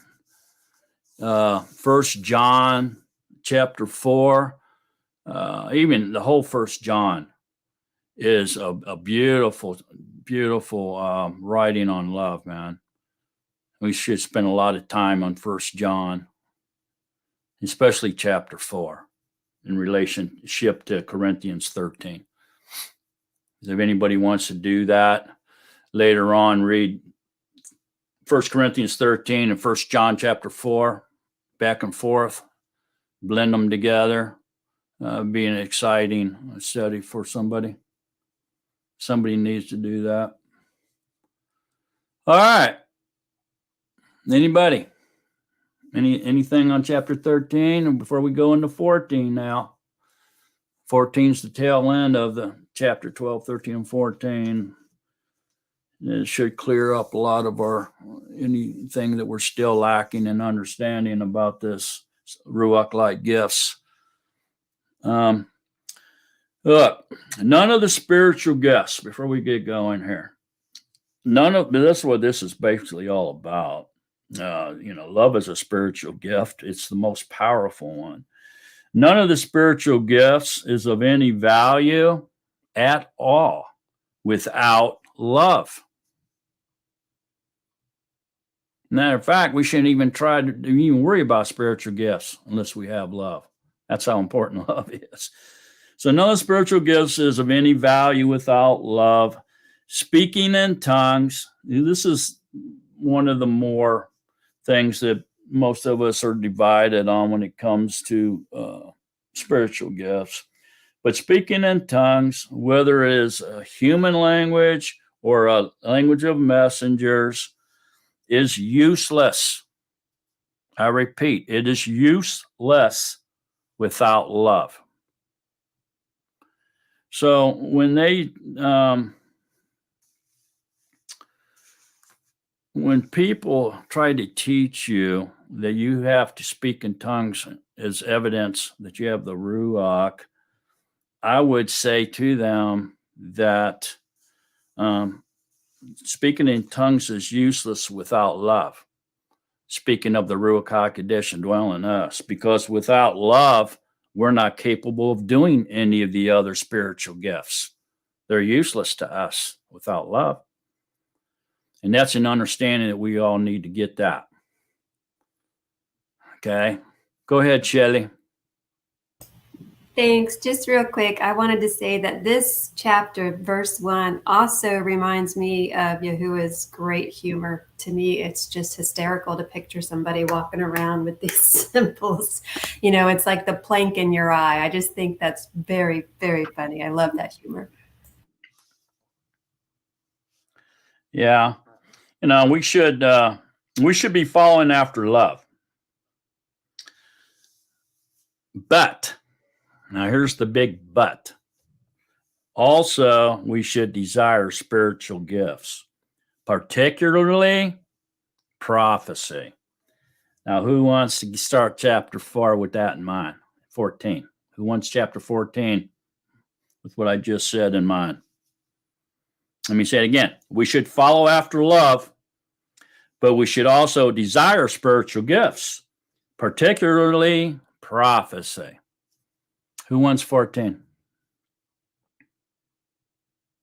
Somebody. Toria! I also have a comment before I start reading. When you talk about speaking in tongues, I kind of have this thought that I'm sure to most of the world, we here are speaking in tongues to them, for they do not have understanding. Yeah. Well, that's true. They don't have spiritual insight, but they understand what our words. They're speaking the same language.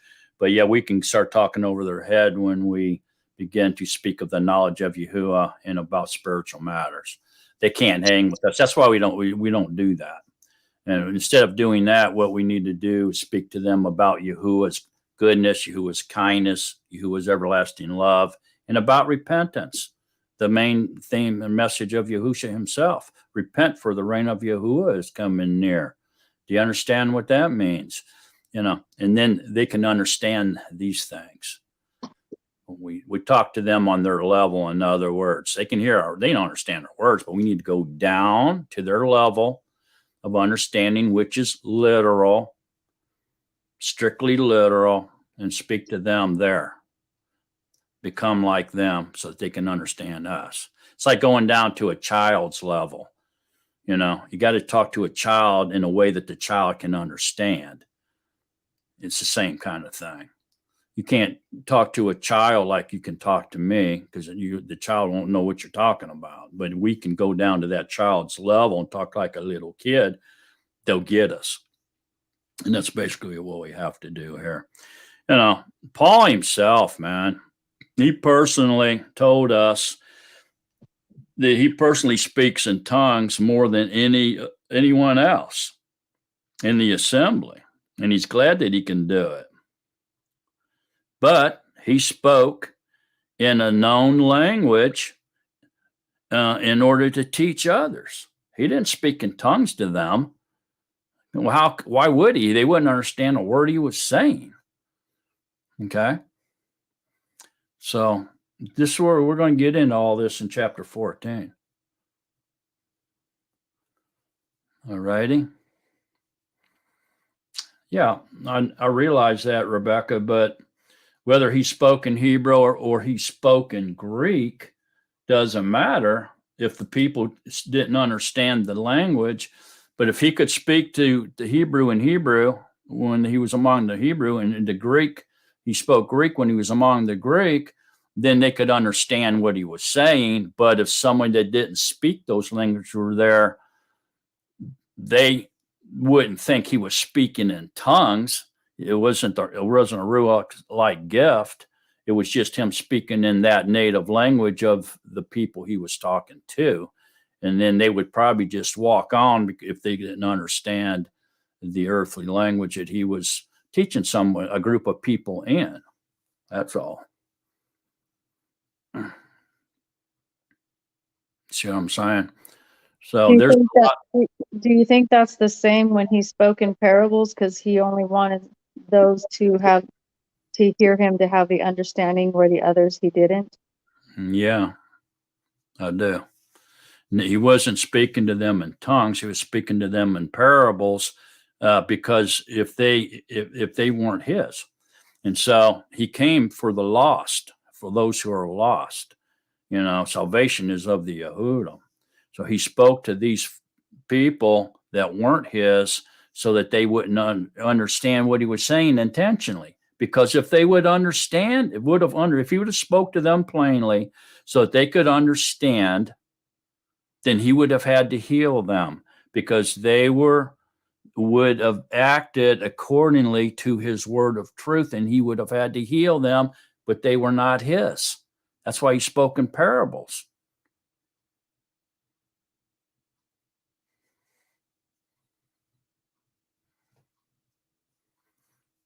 Anybody? Go ahead, Phyllis. Why were they not his? I thought everybody was his. I mean, I don't know. That just kind of confused me. Everything belongs to Yahuwah, well, obviously, but he created vessels, okay, for a treasured possession, and out of the same clay, he created vessels to use, and were common, okay, and we're like, they throw them away. Okay. They weren't made to go off with him into everlasting life. They were there because he used them for, I hate to say a reward, sort of, but an example, or for teaching purposes of his chosen. Just like he said that Pharaoh was created for a time like this, when he went up against Moses and Aaron. So Pharaoh was created to do that. That's what his purpose was, man. And then he's going to get thrown in the lake of fire. Go ahead, Toria. Wouldn't also the example would be the one who the disciple who was to deceive him and to turn him in? Yes, exactly. Yeah, Judas, the betrayer, was created to do that, for that very reason, to betray Yahusha and turn him in, and hand him over as a sacrifice. And he even put a price on it, didn't he? 30 pieces of silver. All right. Anybody else before we get started now?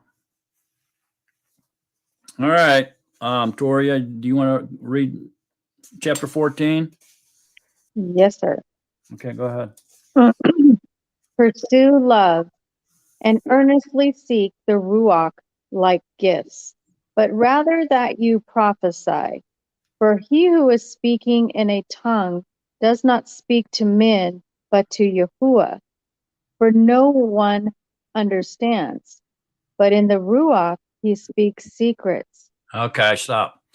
Okay, this is summing up everything we just talked about earlier. Is everybody seeing it?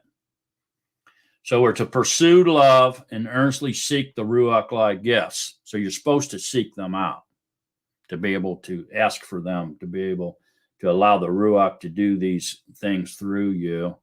but rather that you prophesy. So that's the one that you should seek the most. But that doesn't mean any of the other ones. You can search out any of the, ask for any of the ones you want. Doesn't mean he has to give them to you either.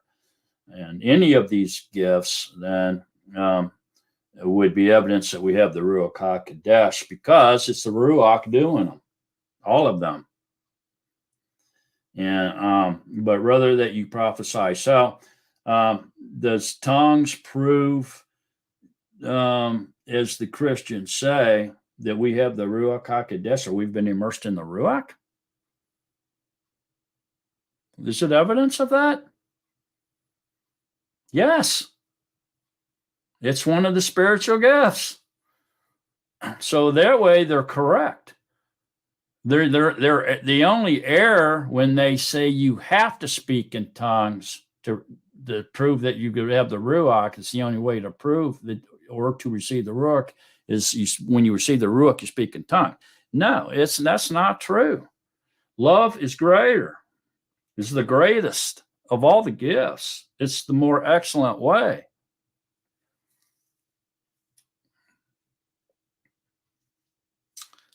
Now, this is very important, and this is what I was trying to explain kind of weakly, but I was trying to explain it the best I could. In verse 2 here, it says, "For he who is speaking in a tongue does not speak to men, but to Yahuwah." So this is Yahuwah speaking to Yahuwah. It's the only purpose. And it should be done in private, because it doesn't do any.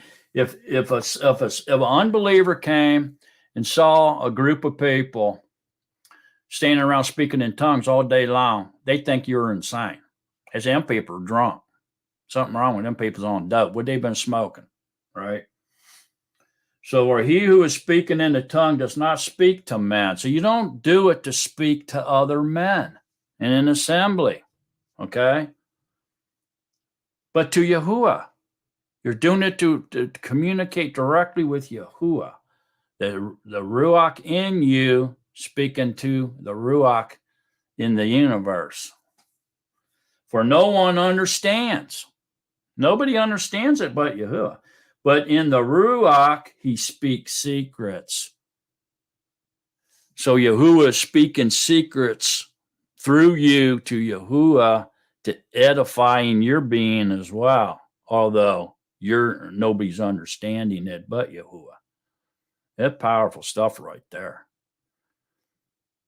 Think about that, man. That's huge. But in the Ruach, he speaks secrets. And so going back over here now to 12:3, therefore I make known to you that no one speaking by the Ruach of Yahuwah says Yahuwah is a curse. So when you're speaking by the Ruach, the Ruach is not going to say Yahusha is a curse, but in the fleshly mind, men see a man hanging on that tree and they say he's accursed of Yahuwah. So hopefully that's making that connection there, that we can all kind of see it now.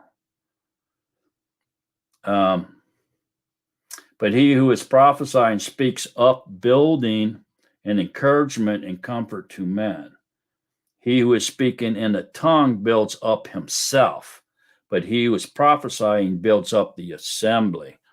So prophesying is what you do around others. Tongues is what you do privately, unless there's someone who has the gift of interpretation of tongues. And then it becomes more powerful than prophecy. Why? For he is speaking in the tongue does not speak to men, but to Yahuwah. So it's Yahuwah speaking. And if you can interpret his words, it becomes more powerful than prophecy. That's why. Okay, Tad, go ahead. I think you mean Toria. Toria. Okay. Verse 3. But he who is prophesying speaks upbuilding and encouragement and comfort to men. He who is speaking in a tongue builds up himself, but he who is prophesying builds up the assembly. Now I wish you all spoke with tongues, but rather that you might prophesy, for he who is prophesying is greater than he who is speaking with tongues, unless he interprets, so that the assembly might receive upbuilding. But now, brothers, if I come to you speaking with tongues, what shall I profit you unless I speak to you, either by revelation or by knowledge, or by prophesying or by teaching? Nevertheless, lifeless instruments making a sound, whether flute or harp, if they do not make a distinction in the sound, how shall it be known what is played on the flute or on the harp? For indeed, if the trumpet makes an distinct sound, who shall prepare himself for battle?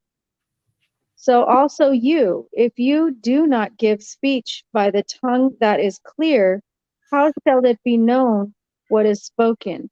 For you shall be speaking into the air. There are undoubtedly so many kinds of sounds in the world, and none of them is without comprehensible sound. If then I do not know the power of the voice, I shall be a foreigner to him who speaks, and he who speaks be a foreigner to me. So also you, since you are ardent for Ruach-like gifts, seek to excel in the upbuilding of the assembly. Therefore, he who is speaking in a tongue, let him pray that he might interpret. For if I am praying in a tongue, my Ruach is praying, but my understanding is without fruit. What then? Hold on a minute now. Okay, so a lot was said there. When we jump back up here to verse 6, where it says, "But now, brothers, I come to you speaking with tongues. What shall I profit you unless I speak to you either by revelation or by knowledge or by prophesying or by teaching?" So, in other words, you're not supposed to walk down the street speaking in tongues in front of a bunch of people. They're going to think you're insane, man. It's not doing nothing for anybody. It's useless, you know. So the ultimate test is love, not if you can speak in tongues. So when they try to force you to speak in tongues or something like that, a group or somebody, you know, that's an error. No, that's not scriptural to do that. This is something Yahuwah does without your control. You have no control over it. You can't practice it and try to learn how to speak in tongues. This is something that comes on you by the Ruach, starts doing that. If it doesn't happen to you, he just isn't giving you this gift for whatever reason. It could have something to do with belief. But take a look at John 13 real quick. We need to make this connection. John 13, 34. John 13, 34. It says, "A renewed command I give to you, that you love one another as I have loved you, that you also love one another. For by this shall all know that you are my pupils, if you have love for one another." Okay, so here we can see that love is the ultimate test. And so we have to pass that love. Love is the ultimate test of the true followers. We all have to pass the love test here, man. That you love one another. It's a command I give to you. You love one another as I have loved you, and that you also love one another. By this shall all know that you are my pupils. You are believers. You are his followers. You're his Talmudim. If you have love for one another, then you're his. This is the ultimate, man. This is the love test. We have to love each other. We have to love one another. None of these other things matter if we don't love each other. You see what I'm saying? But these gifts are a reality. And we're supposed to earnestly seek these Ruach-like gifts. We're supposed to ask for them. And so by doing so, we become his servant. And he uses us for his purpose. So I think now we're seeing here that this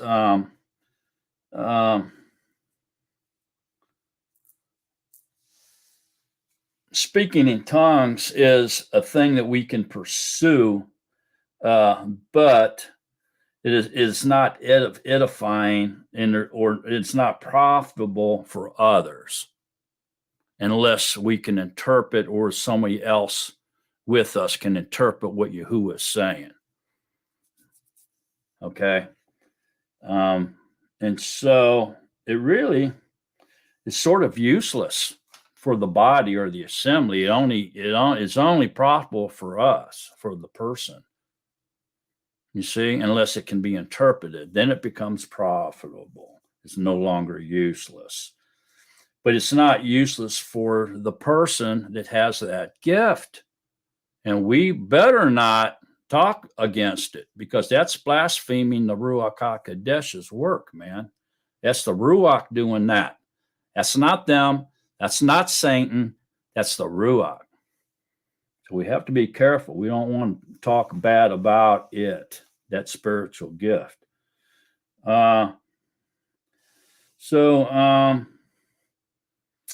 It's better.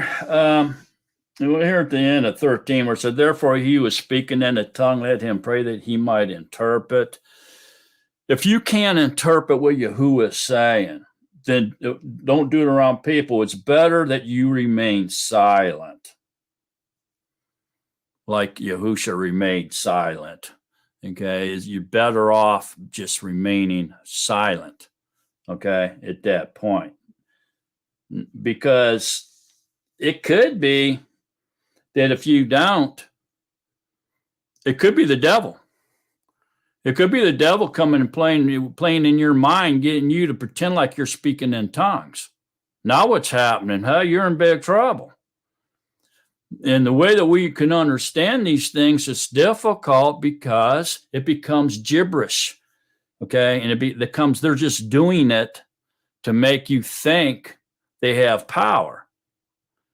And then all of a sudden that becomes a sin, because it's not really the Ruach doing it. It's fraudulent, right? They're doing it for what? Yahuwah? No, for their own esteem. And so there can be foul play. And so if you're around someone speaking in tongues and he cannot interpret what Yahuwah was saying, or nobody else around them can interpret what Yahuwah is saying, there's only two choices. One, he shouldn't have been doing that. He's in error to do it in front of people if it was legit. And two, it may be that he's acting fraudulently in order to get esteem. Maybe it's not even coming from Yahuwah. We can't tell. He said they can speak in any language of man and the language of messengers, the scripture says. So we don't really know, but you can kind of see the fluent, how there's when a language is spoken, you can, even if you don't understand it, you can tell it's a language. And so if you listen real close, you can say, man, that does sound like a language, and this is discernment. Or it sounds like, oh, that's just a bunch of crazy stuff being said. That can't be a tongue. That don't sound like a language. It's not fluent. It doesn't sound poetic. It doesn't fall together like a language sounds. Sounds like a bunch of, sounding brass and clanging cymbals. That could be fraudulent activity. So, I myself don't get real wound up in this this speaking in tongues thing, but I do accept it as being a Ruach-like gift.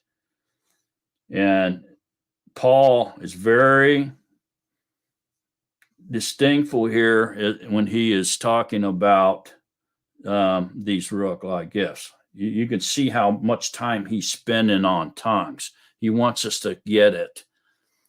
He even says that he speaks in tongues more than anybody else, But he wants us to understand what it is, how it's supposed to be used, how the gift is used, and everything else. I mean, spending a lot of time on it. Okay. So it's something more than likely was being misused back then, even in his day, since he's spending so much time on it here. Okay.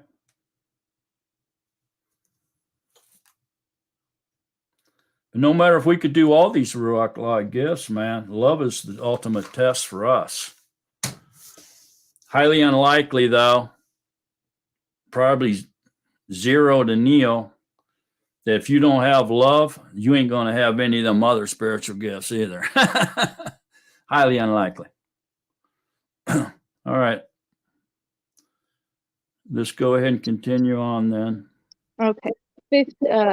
Verse 15. What then is it? I shall pray with the Ruach, and I shall also pray with the understanding. I shall sing with the Ruach, and I shall also sing with the understanding.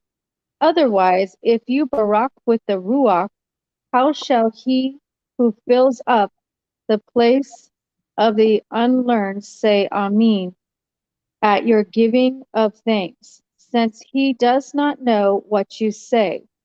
For you truly give thanks well, but the other is not built up. I thank my Yahuwah, I speak with tongues more than you all. Okay, stop right there. Okay, so here again, he's just reiterating the importance of not speaking in tongues when you're in the assembly or among other people, because this means it's another language, and they don't understand that language. Then there's no edification. There's no use to do it. It's what he's trying to bring across to us. And up here in verse 15, where it says, I shall pray with the Ruach, that's speaking in tongues. And I shall also pray with the understanding. So this is tongues and interpretation. And if you can't interpret, there's no use in speaking in tongues to anybody else but yourself. Okay. And this is something that you just can't do on your own. This is something that is Yahusha is doing. Okay, through you. So it's clear what Paul's met. He's just going on and on a tangent with this, but it's clear what he is trying to explain to us. Okay, that it does nothing for others. I think that's the bottom line here. As we read through it, I think we'll come to even more to that conclusion. He really beats this up, man. It does nothing for others. But here I want to point out 18. I thank my Yahuwah, I speak with tongues more than you all. Okay. Extremely important to understand that tongues is not a devilish work. It's not coming from the devil, folks. Don't ever say it is. That's blaspheming the Ruach HaKodesh, the unforgivable sin. Be careful.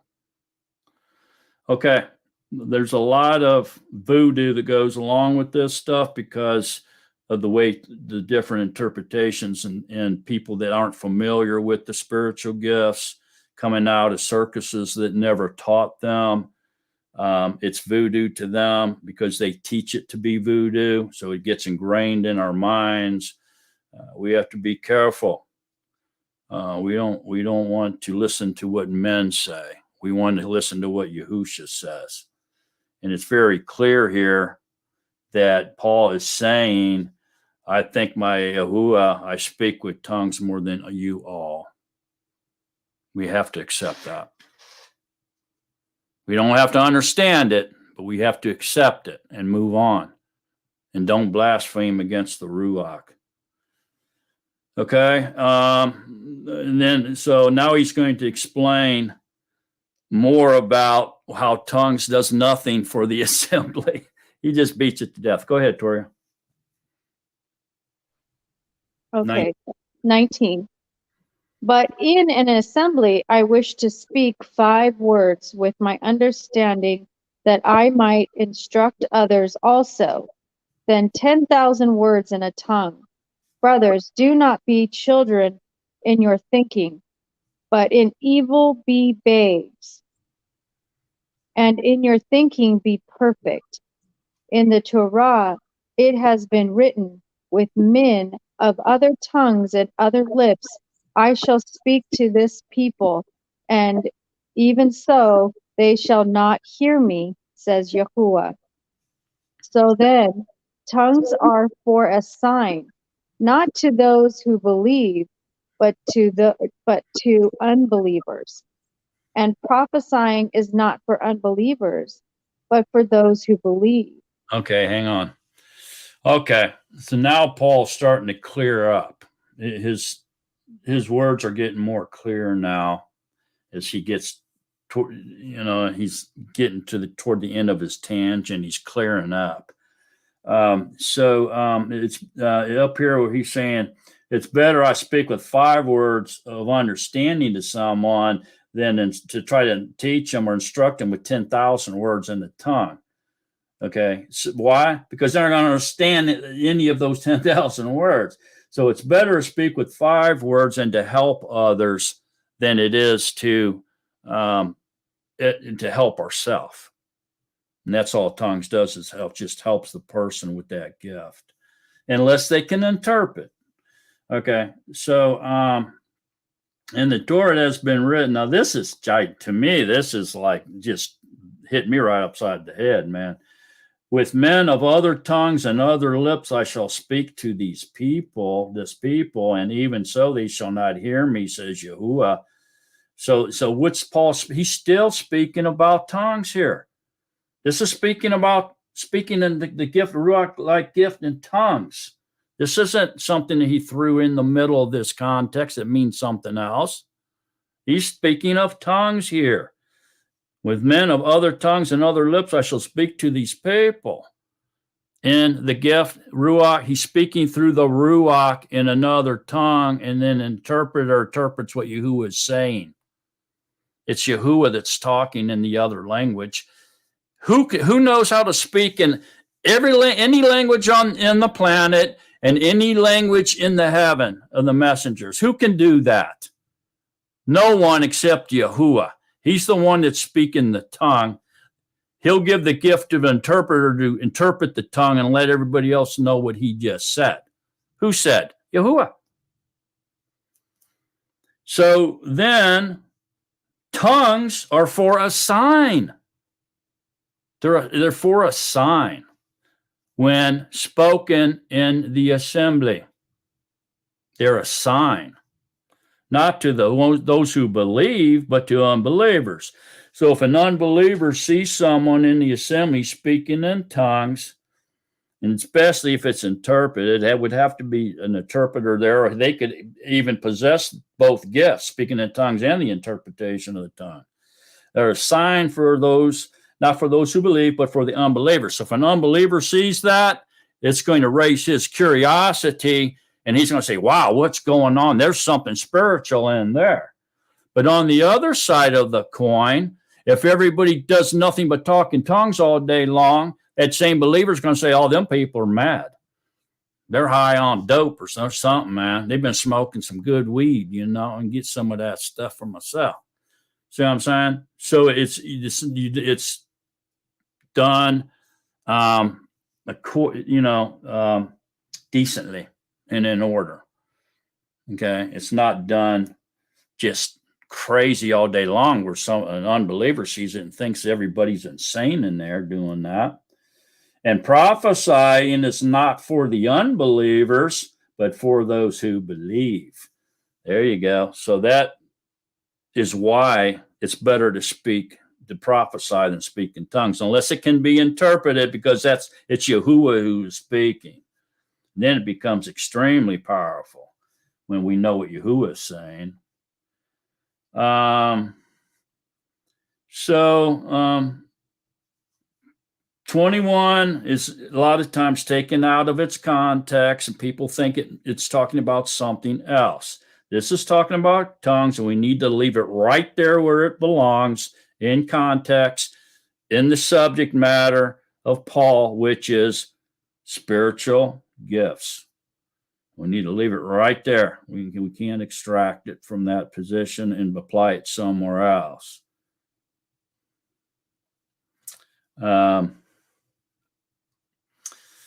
Look at Acts 10:46 real quick.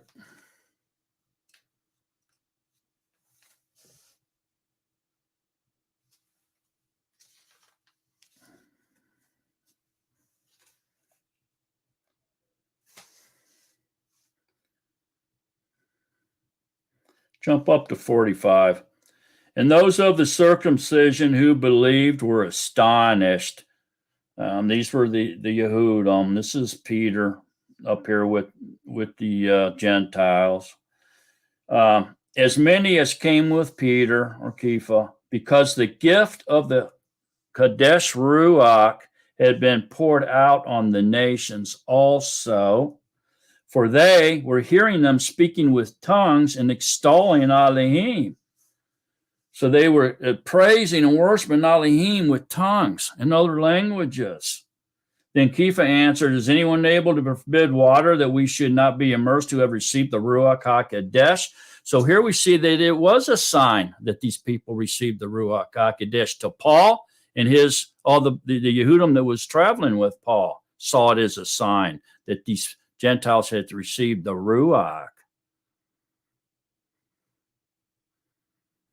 So tongues are for a sign, not to those who believe, but to the unbelievers.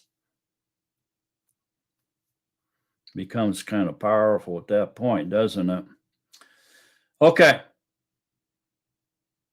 Anybody got any questions on this so far or comments? Toria.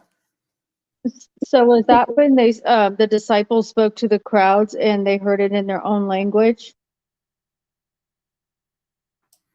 Yes, and what I believe is that when the Ruach HaKodesh, at that time, this was an outpouring for the first time. Although it did happen on the fourth day, and the fourth day didn't end yet. Okay, the fifth day, the greatest thing to happen on the fifth day was the outpouring of the Ruach. But the first, because it intensified and it went out to all people. Okay. But on that particular day, it was the first time that the outpouring happened. And I believe the Ruach HaKodesh was poured out on the 120 in the upper chamber, not on the hearers below. And they began speaking in tongues. And all of them were speaking in a different language. Yahuwah was speaking through them in a different language that nobody could understand, because Yahuwah can speak any language, all men's languages and all the languages of messengers. Yahuwah can speak it. And he was doing so through these 120, and the outsiders, the Ruach didn't fall on them, but they were hearing it. And these people that migrated to Jerusalem for that festival of Shabuath was hearing and said, man, I understand what somebody's saying up there. They're talking in my language. But not all of them could understand that unless they were from that same area. See, most of the people that traveled to Jerusalem during this command to go there for the three festivals, most of them were bilingual anyway, or could speak two or three languages. But some couldn't. Some could only speak the language they were born and raised in. But they went there anyway because they were commanded to. But I would guess that most of them could speak Hebrew and then whatever language they were born in and they were living in, they could also speak that lingo too. Kind of like Mexicans, they can speak English, but they also they speak Mexican, especially the ones that were born in Mexico and then migrated here and living here now. They're bilingual, most of them, same kind of thing. So that's what I believe, man. The Ruach fell on the speakers, not the hearers. Okay. And I think what we just read here in 10, Acts was the same exact thing that happened at Pentecost, because Peter said it was. He said when he went back to Jerusalem, he said the same exact thing that happened to us at Pentecost happened to these Gentiles. They spoke in other tongues. It just told us that. It didn't say there were any hearers, but it did say that Peter and the Yehudim were astonished and marveled at it, blew their minds. Why would it blow their mind? I mean, think about it. If they spoke in the Hebrew second, people were hearing it and just hearing it in their ears, then what was the big deal? What was the miracle that everybody was talking about? There wouldn't be one, because they wouldn't have any idea that they were speaking in Hebrew when they were hearing it in their language. They wouldn't have any idea that that was going on, so it wouldn't have been a miracle. This was a miracle. It was a sign. So something astonishing, something peculiar had to happen for it to be a miracle. Come on now. Okay. That's enough of that. Anybody got anything else? Let's go ahead and continue on, see what else we can learn. Okay. Verse 23. If then all the assembly comes together in one place, and all speak with tongues, and there come in those who are unlearned or unbelievers, shall they not say that you are maniacs? But if all prophesy, and an unbeliever or an unlearned one comes in, he is reproved by all. He is discerned by all. And so the secrets of his heart are revealed. And so, falling down on his face, he shall worship Yahuwah, declaring that Yahuwah is truly among you. What then is it, brothers? Whenever you come together, each one has a psalm, has a teaching, has a tongue, has a revelation, has an interpretation. Let all be done for upbuilding. If anyone speaks in a tongue, let there be two or at the most three, each in turn, and let one interpret. And if there is no interpreter, let him be silent in an assembly, and let him speak to himself and to Yahuwah. And let 2 or 3 prophets speak, and let the others discern. And if there should be a revelation to another who sits by, let the first be silent. For you are all able to prophesy one by one, so that all learn and all be encouraged. Okay, stop right there. Okay, wow, he's really going off on a lot of different angles here on us. But we, going back to 26 here, what then is it, brothers? Whenever you come together, each one has a psalm, a teaching, a tongue, and a revelation, an interpretation.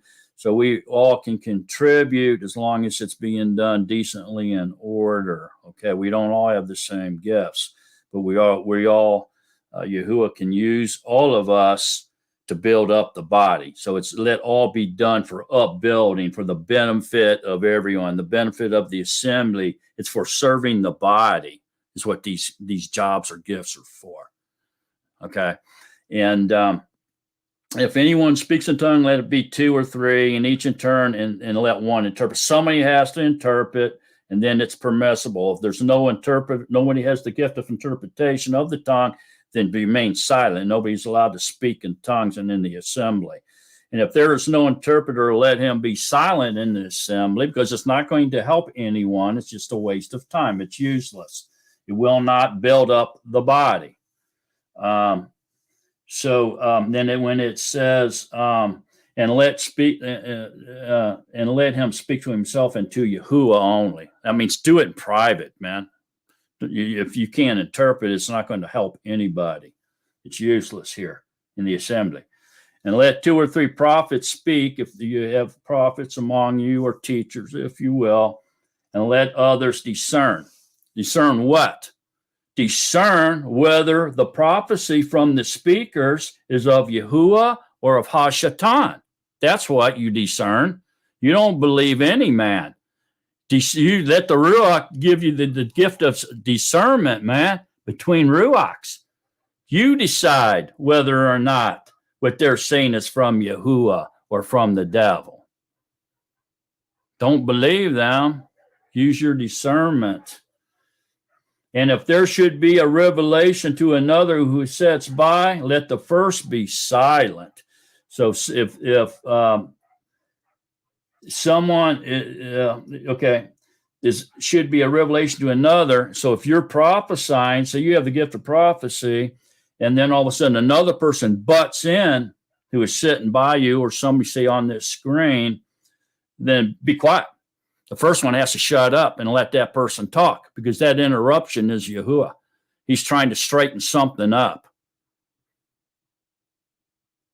See what I'm saying? He's doing some kind of a correction. That person isn't interrupting and being rude. It's Yahuwah interrupting to make a correction in the teaching. Maybe the person went off path. He's talking as a man now instead of Yahuwah. So Yahuwah uses the other person to interrupt and correct. So the first person is commanded to shut up, be silent at that point. That's why you see me shutting up almost immediately when one of you say something. Just in case you were wondering that. For you are all, there's that big word all again, able to prophesy one by one. You can take turns like we do. That's what we do. And so that all learn and all be encouraged. That's why we take turns of prophesying. So does all include women? Yeah, it does. It sure does. All includes women. So this tells us that women are allowed to prophesy. Now we're going to go back into the, the disputing of the woman, as we were before with the long hair and all that kind of stuff, which I thought we did a really good job on that particular subject, by the way. I really enjoyed it. But so women can prophesy, but it's going to go in there and say a little bit more about it for us, and we need to hear it because it sounds like women should not disrupt an assembly by asking questions. And so my vision on this one is that these people were assembling. They didn't have computers like we do. And so they would have to migrate to somewhere, an assembly place where they would all meet somewhere. Okay. And if it was in a building, the men sit on one side of the aisle and the women sit on the other side. They didn't sit together back then, right? And so the woman on the one side, I see a woman leaning toward the aisle and whispering to her husband, "What does that mean, John?" Okay. And I think that this is what Paul's talking about when we get into it. That women shouldn't ask questions across the aisle to their husband during the studying of the Torah. Okay. So keep that in mind as we read on here now through the remainder of the chapter. Okay. Go ahead, Toria. Okay. Verse 23.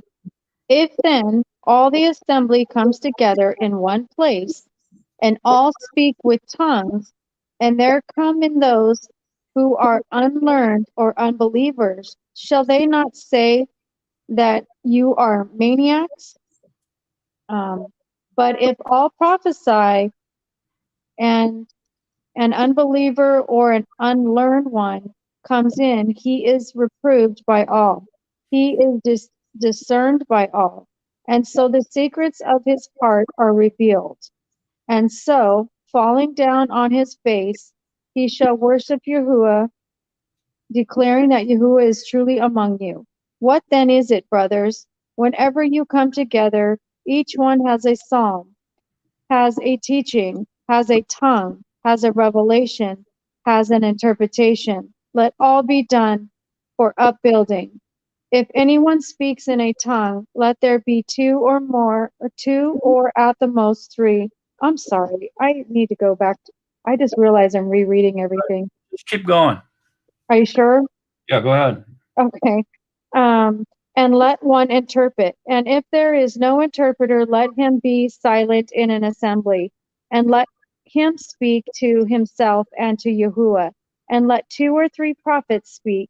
And let the others discern. And if there should be a revelation to another who sits by, let the first one be silent.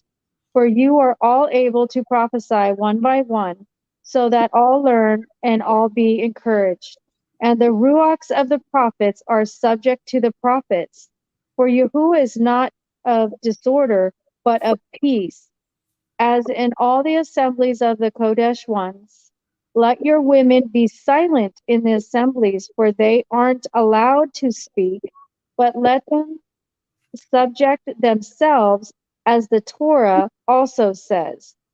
And if they wish to learn whatever, let them ask their own husbands at home, for it is improper for a woman to speak in an assembly. Or did the word of Yahuwah go out from you? Or did it reach only to you? If anyone thinks himself to be a prophet or ruach-like, let him acknowledge what I write to you, that they are a command of the master. And if anyone is ignorant, let him be ignorant. So then, brothers, earnestly seek to prophesy, and do not forbid speaking in tongues. Let all be done decently and in order. Okay. So the big statement here is that is obviously 39, right? So then, brothers, earnestly seek to prophesy and do not forbid speaking in tongues. Okay. So there you go. But on the other hand of the side of that coin is we do forbid to speak in tongues in the assembly unless there's an interpreter who can tell us what Yahuwah is saying. Then they can go ahead and do it as long as we can hear that interpretation. Okay. But if we don't have an interpreter, then we are forbidden to speak in the assembly. But speaking in tongues is not forbidden. It's a spiritual gift. We have to be very careful with what we say. Okay, so and then up here in 38 where it says, and if anyone is ignorant, let him be ignorant. What does that mean? Somebody? Without understanding? Yeah, but what does it mean to let them be ignorant? If they're ignorant, just let them be ignorant. So is that referring? Go ahead, Rule. Does that mean like what we are taught, that if someone doesn't want to take the word or doesn't want to listen, just let them be? Don't push it. Yeah, that's exactly what it is. Don't argue with them. Just let them have it. You know what I mean? Let them have what they're saying. Don't argue with them. Save it for another day. Go ahead, Rule. It's like their loss. Yeah, you're not going to get anywhere with them, right, Rule? So might as well save your breath. I'd say that's what that's basically telling us. What, just let them stay ignorant, man. They'll learn later on down the road that they were wrong. And then you could come back and have that conversation with them. That's what I'm seeing there. The woman speak in an assembly here. Said, ask their own husbands at home. I think this is what I just said, that they were whispering to their husbands, saying, what is he talking about? What does that mean? in the assembly, and it was disturbing and interrupting the study. And so that they weren't supposed to. So obviously they must have been doing that, or and either Paul saw them doing it, is correcting it, or somebody wrote to Paul and said, women are interrupting the service by asking questions to their husband. Should they be doing that? And he's saying, no, they shouldn't be doing. Let them ask their husband at home. They got questions, You know, the women weren't taught the same that men were. So it would be most likely the woman, wanting her husband to explain things. And that wouldn't be a good time. Yeah, I think so too. And I mean, because when we go back up to 31, it says, for you are all able to prophesy one by one, so that all learn and all be encouraged. And that all has to include women. We know that the scripture says that Joel prophesied that your sons and your daughters will prophesy, so it has to mean something other than that. But this part right here on 34 says, let your women be silent in the assemblies, for they aren't allowed to speak, but let them subject themselves, as the Torah also says. What does that mean? Anybody got any ideas on that? Go ahead, Toria. Mine was still on the allowing women to speak. It kind of takes me back to the covering, that Yahusha was the men's covering. They were the ones that were subject to teach their wives, and women are, under the covering of their men to be taught by their husbands, and the wives, their covering of their husband. We are to teach our children and to teach the other women. So it just brings me back to the covering. Yeah, I agree with you, man. I think that's exactly what it means. And what I mean by that is, let your women be silent in the assemblies, for they aren't allowed to speak. I think this is talking about those that are uncovered, like you're saying, Toria, because then it says, but let them subject themselves, as the Torah also says, which is what we were just what we talked about last week, what you just brought up. So they have to have that covering, right, in order to speak in the assembly. So if it's a single woman all by herself, then she don't. What if she has the Yahusha spirit in her? What then? If she has the Ruach HaKodesh in her, is she covered? Can she speak then? Or is this just talking about single unbelieving women?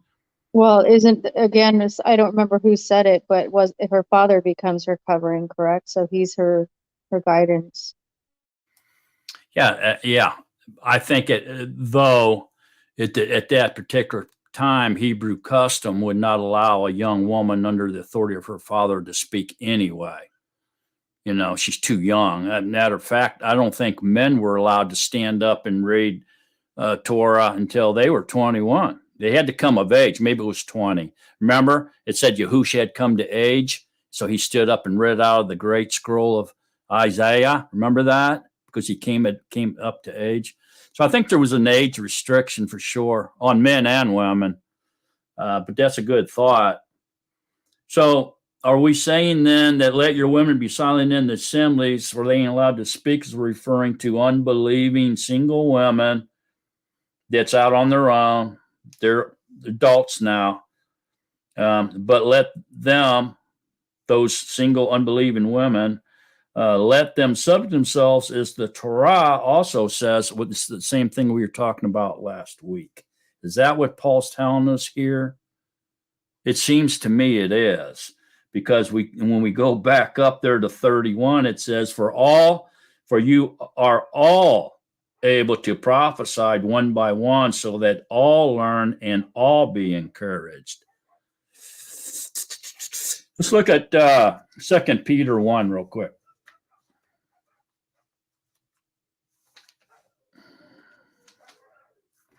2 Peter 1:21 or 1:20 through 21 says, knowing this first, that no prophecy of Scripture came to be of one's own interpretation, For prophecy never comes by the desire of a man, but men of Elohim spoke, being moved by the Ruach HaKodesh. So does that mean if women are not have to remain silent and they have the Ruach, we're quenching the Ruach because it's the Ruach speaking through her? So are we silencing the woman or are we silencing the Ruach? Anybody got any thoughts on that? It says your sons and your daughters will prophesy. Anybody got any thoughts on that, man? Do you think it's different because they're in an assembly of teaching? Well, yeah, that's the context. They're in an assembly.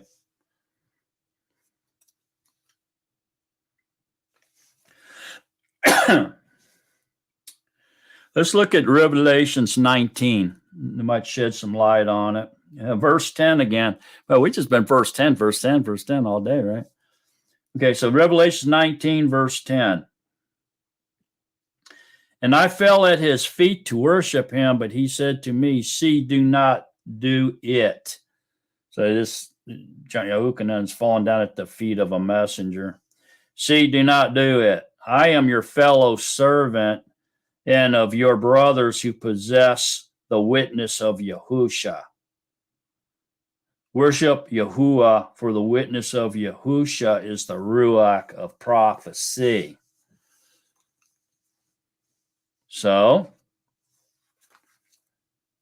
does this mean that the woman is uncovered that has to remain silent? Because if it's referring to all women who are believers and have the Ruach HaKodesh in them, the Ruach of Yahusha in them, we're not silencing the woman because it's the prophecy, the tongues, whatever is coming from the Ruach.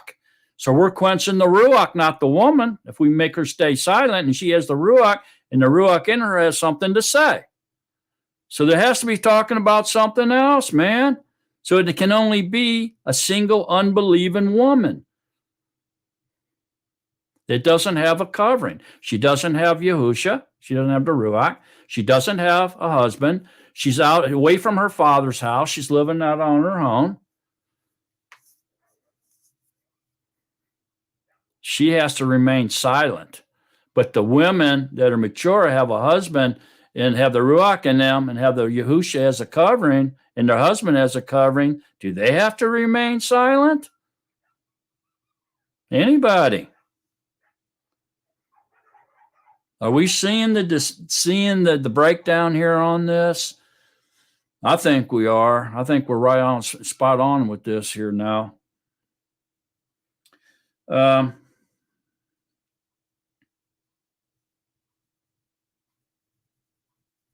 Well, it does say that she is to ask her own husband at her home, so it would be somebody with a husband. And then, but it says, for it is improper for a woman to speak in an assembly.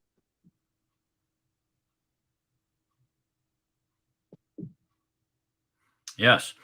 And here again, I think he's changing subject on us. Let's look at it. For you who is not of disorder, but of peace, and in all the assemblies of the Kadesh ones. Let your women be silent in the assemblies, for they aren't allowed to speak. But let them subject themselves, as the Torah also says. Subject to what? Their husband, Yahusha, their coverings. They can't speak with their head uncovered. Remember that conversation last week? And then there's a period there, and it starts another sentence. And it says, and if they wish to learn whatever, let them, he's still speaking of women, but there's a different groups within the womanhood here. And if they wish to learn whatever, let them ask their own husbands at home. Well, if they don't have a husband, that disqualifies them of that statement. If they're not married, that doesn't apply to them, does it? So he's talking about another group within the womanhood here now. He's changed, he's turned direction on us here. For it is improper for women who has a husband. He's talking to women who have husbands now, not ones that don't. The ones that don't have a husband are disqualified from this. He's not talking about them anymore. He was talking about them in 34. Now he's talking about the women that have husbands, that ask them at home, for it's improper for the woman to speak in an assembly. You know, so ask your husband when you get home. Single women are excluded. Not talking about them anymore. He was talking about them in 34, however. We see it. Talking about unmarried women and married women in 35. See what I'm saying now? So there's a difference. He's talking about women uncovered and women that are covered in 35. In my opinion, anybody seeing it any differently? Go ahead, Shelley. I'm not sure, but I'm seeing in 34, let your women be silent in the assemblies, for they aren't allowed to speak. Is that a word from Yahuwah, or is that a man-made rule at that time? Because then it has the word but, almost implying in my mind, but if they are going to speak, they need to be subject to themselves, as the Torah also says. And then I just had something else just now, but I think it left. Well, that's a good observation. Okay. That you just made, and it really it's really a great observation. So let your women be silent in the assemblies, for they aren't allowed to speak, but let them subject themselves, as the Torah also says. Okay, so this is referring to outside communications, gossiping or talking among each other instead of listening to what's being read out of the Torah. They're just there to be social butterflies, and they want to gossip and talk to another woman next to them. You know, women like to talk a lot more than men do. I know that for a fact. And speaking in general now, there's exceptions to the rule. Okay? So it's harder for a woman to sit there and be quiet and listen to a man talk than she wants to talk to her girlfriend next to her about what she's going to cook for dinner. Go ahead, Ruel. I might be wrong, but I think that Yahuwah knows that women speak in tongues. They're hard to understand.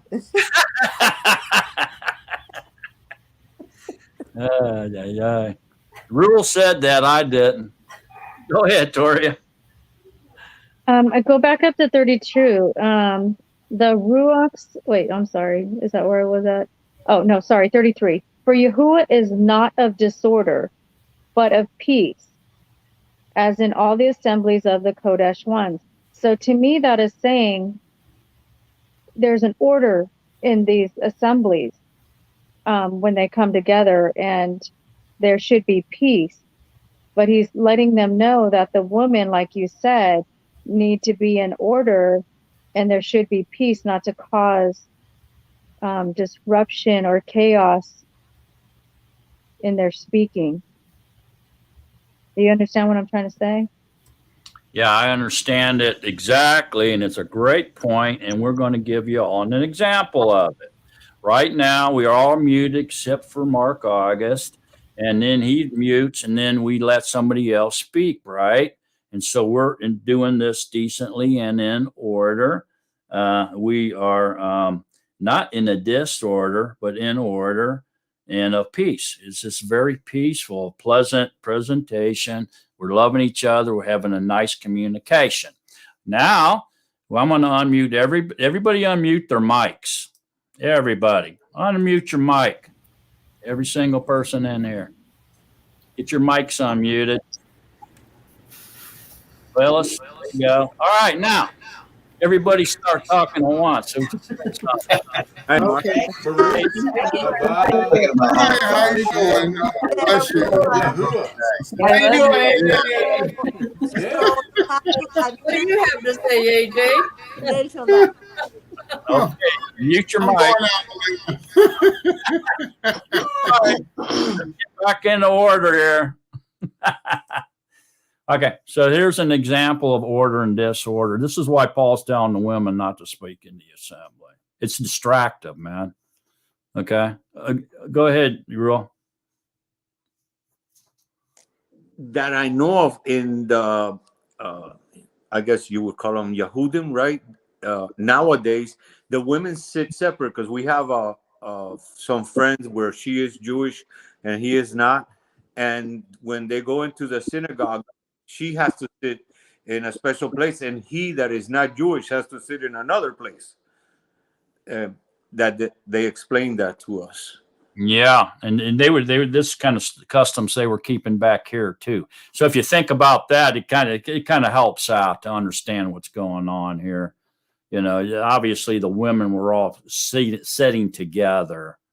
They weren't with their husband, but they were still covered with Yahusha, even though they weren't sitting next to their husband. They were still covered with Yahusha. The whole family's covered by Yahusha. Go ahead, Shelley. I'm just thinking what a great teaching this is, because the enemy uses this against believers, you know, the whole patriarchy thing. And I just could see this in a track.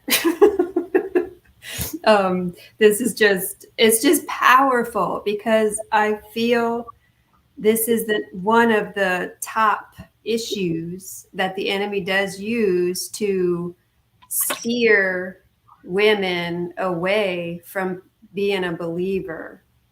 It kind of tiptoes into that horrible Handmaid's Tale type thing too.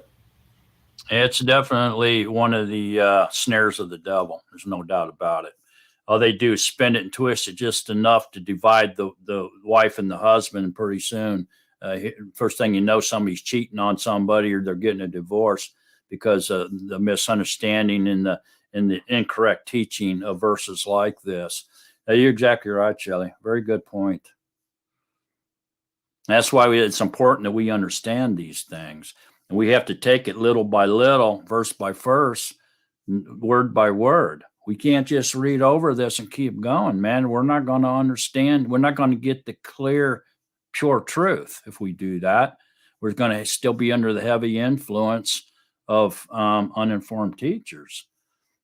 Okay. And so the only way to shed that and deprogram ourselves is to get the pure truth out of scriptures and keep it all in context and talk about it like we're doing. And then Yahuwah opens up our minds to understand scriptures. And then we don't have to have that bridge or that wall between us, between the brothers and the sisters. We understand what's going on. And we accept Yahuwah's will, no matter if we like it or if we don't. Once we get the truth, then we lock it in and we stand on the truth, no matter what our opinion is. Okay? As long as we understand that truth, we lock it in. We stand on truth. Very good point there, Shelley, because that's true. I've even seen in my lifetime husbands pick up scriptures and open up to this kind of thing and tell their wife, "You're supposed to shut your mouth," and try to use scripture against the woman when scripture isn't applying anything like any of that sort of stuff to a woman. It's actually telling you to love your wife. If you love your wife, you love yourself. And it says, for you all are able to prophesy one by one, so that all learn and all be encouraged. So prophesy one by one just means to keep it decently and in order, but all of you can prophesy and talk, including the women. But you can't be talking about something else in the back row with your girlfriend when somebody's up there reading Torah either. You're not allowed to do that. Be quiet. Woman, stop your gossiping and listen to what's being said, right? We have to accept that too. Go ahead, Shelley. I just want to clarify. I love that point of the gossipy thing, but that's not what I was saying. So I don't want to be misleading. I was saying, I was Yeah, I was saying that I thought that it might be a man-made statement that they're not allowed to speak, and not from Torah, from Scripture, from Yahuwah. So then I thought that's why that word "but" would be in there, because if they are going to speak, then subject themselves to the Torah. Yeah, that's probably a good observation. And so Paul doesn't tell us I'm speaking as a man like he usually does, if it's coming from his own interpretation or his own mind. He's not really saying that. So I guess we have to assume that it's Yahusha talking through him. But it could be, though he's not admitting that it's him speaking as a man, it could be Paul's opinion. But when he says but let them subject themselves, as the Torah also says, could be an indication that, yeah, Paul is speaking as a man. He said, this is my opinion, if you like it, if you don't like it, but at least, subject yourself is what is commanded to us in the Torah type thing. It could be, Shelley. It's a good observation. I didn't really catch that myself, but I think you're onto something there. Could be. Anybody else? Toria, go ahead. Well, I was thinking too, in these times, in Paul's time, the Kodesh ones, their husbands and wives were ahad. So these things didn't happen, and like sorry, it is Shelley. What she had said, these are not things of the set apart. Was somebody else in the assembly? Were there non-believers that were there?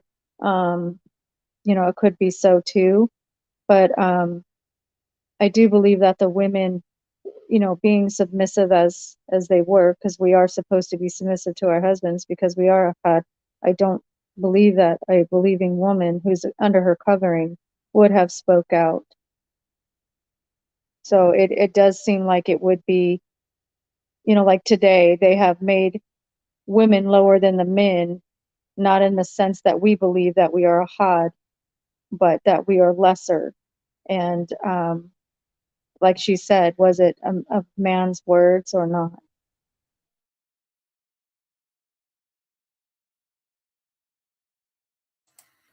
Yeah, that's interesting, man. And I'm kind of leaning toward agreeing with you on it. It's I definitely see a difference in to me, single women, married women, and if they're allowed, is a woman allowed to get up and go up front and read out the Torah? And I don't think they are. I think that has a lot to do with it as well. You know what I'm saying? There's some kind of implication as far as that goes. We put all that together and we try to sort it all out. And I think we've done a great job of doing that. And we can, even though women, to me, it seems like women is not allowed to get up and go up in front of the assembly and read out of the Torah. I may be wrong on that, but that's just what I'm getting out of it. But I do believe that a woman can take turns and prophesy, and do whatever gift the Yahuwah wants to do through them, and they surely can do that. But they're not allowed to sit there and talk about other things while the Torah is being read either. Now, are there men that are gossipers? Yeah, they are. But men have a tendency of focusing on what's being read or said, and they have a more of a focused, mind where they focus in on what's going on, where women seem to be multitaskers, and they can kind of hear with their left ear what's going on and be listening to their girlfriends talking about dinner with their right ear. Where men really don't do that much. But do men gossip? Yeah, I've heard a lot of men gossiping You know, I mean, you better believe they do. Go ahead. Who had their hand up? Shelley or Toria? Go ahead. Also, women, I know for myself, because the society has changed what a woman is to be and who she was supposed to be. Not only are we nurturers, we also raise our children. We're also supporters of our husband, whether he's in war, whether he's in study. A woman has her place that a man is not in that place. And I do not believe a woman would be standing, especially according to scripture. Not one woman has stood before the congregation and ever has spoken and read to an assembly. It's always been a man. He's always used men in the higher, um, I'm sorry, Noah. I mean, they were all men for a purpose because they're strong. Their mind is different than ours. You just can't get away from two different people. That's why he created us to be ahad, because those two factors coming together is so powerful in that one, like our Messiah with Yahuwah, that combination with the Ruach is so powerful. And today's society has taken women to that we should be able to stand up and speak, and I think it's outside of a woman's realm. But in an assembly like we are now, it's a teaching, a lesson, a learning. Yes, I do believe women are able to prophesy and to speak. It's I believe everything has its place, if that makes any sense. Yeah, so I think we've come to the conclusion here now on this, that women should not disrupt the assembly by asking questions out loud to their husbands across the aisle or gossiping with their friend sitting next to them. If they do have questions, they should wait and ask their husbands at home if they have a husband for covering. But we also can determine that women are allowed to prophesy in the assembly in their time, and when it's their turn to speak, not during the reading of the Torah for sure. And so we need to keep it in orderly, and everyone should desire to prophesy, and no one should forbid speaking in tongues. In the assembly, there must be an interpreter. In private, there does not have to be an interpreter. It is Yahuwah speaking to Yahuwah. So speaking in tongues, therefore, must be looked at as a normal part of the scriptures. It's not of the devil. It's a Ruach-like gift. Paul spoke in tongues. He encouraged others to do likewise. He gave us instructions for the proper use of tongues and commanded the assembly not to forbid tongues. So speaking in tongues is the same phenomenon as in Acts. Paul talked about literal languages being spoken from either language of men, or messengers. Not unintelligible or gibberish. This is something we must discern when we're around people that do that. We are to discern. Okay? Even in prophecy, we have to discern for ourselves whether it's from Yahuwah or Yahusha. So we've learned, I think, that scriptural Ruach-like gifts, such as tongues, speaking tongues, comes only as the Ruach HaKodesh gives the utterance. It's not from the man. If one desires to speak in tongues, he should first receive the Ruach HaKodesh, because it's the Ruach that's doing the speaking. No one should begin by seeking tongues or any other spiritual gift other than love, for tongues themselves are not very important. Think about it. They're not really important, are they? And in no case, absolutely no case, does a person, a believer, need to be taught to speak in tongues. It's Yahuwah doing the one speaking the language, not them. They don't have to be taught that. So asking a person to form some nonsense words or repeat unknown symbols is unscriptural and wrong. It seeks to give tongues without the Ruach.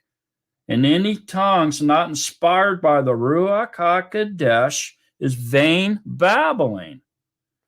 Someone who has not received the Ruach should not even be concerned himself too much with tongues, but should concentrate on repenting and believing Yahusha for his promise. Go ahead, Toria. I was just going to say, I actually attended when I was younger with my parents. They went to try another church, I think 2 or 3 times. But what did it for them was they actually have classes you could take to learn how to speak in tongues. I couldn't believe it. Yeah, and that's totally wrong, for sure. This is the people are putting too much in. They're almost acting like you have to do that to be delivered, and it's a false teaching. Okay, that's doctrine of demons, man. Go ahead, AJ.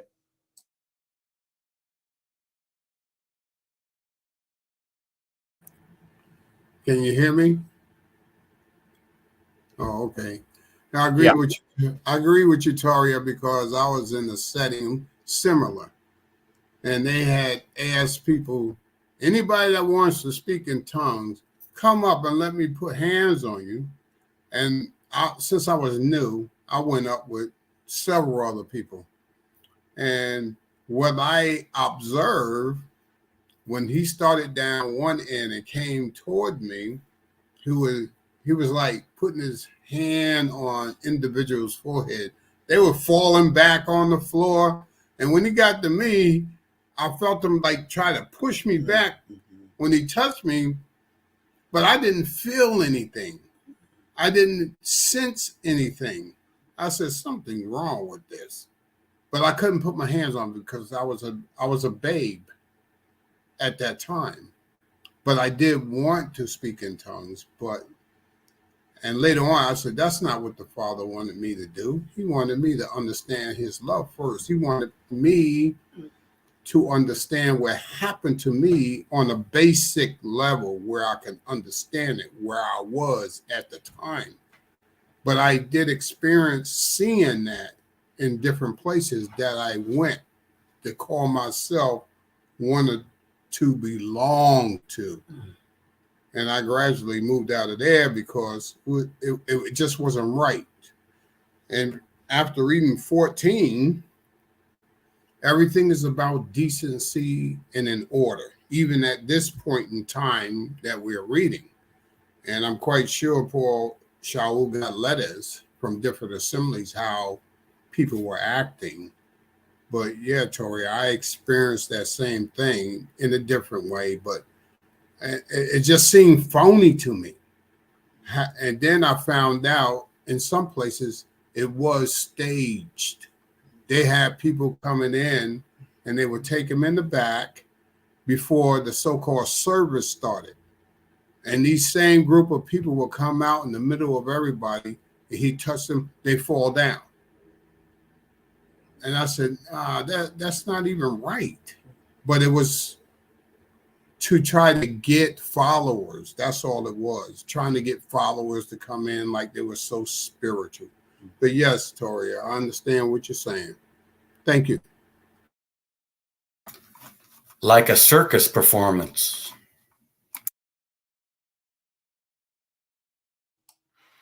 Yeah.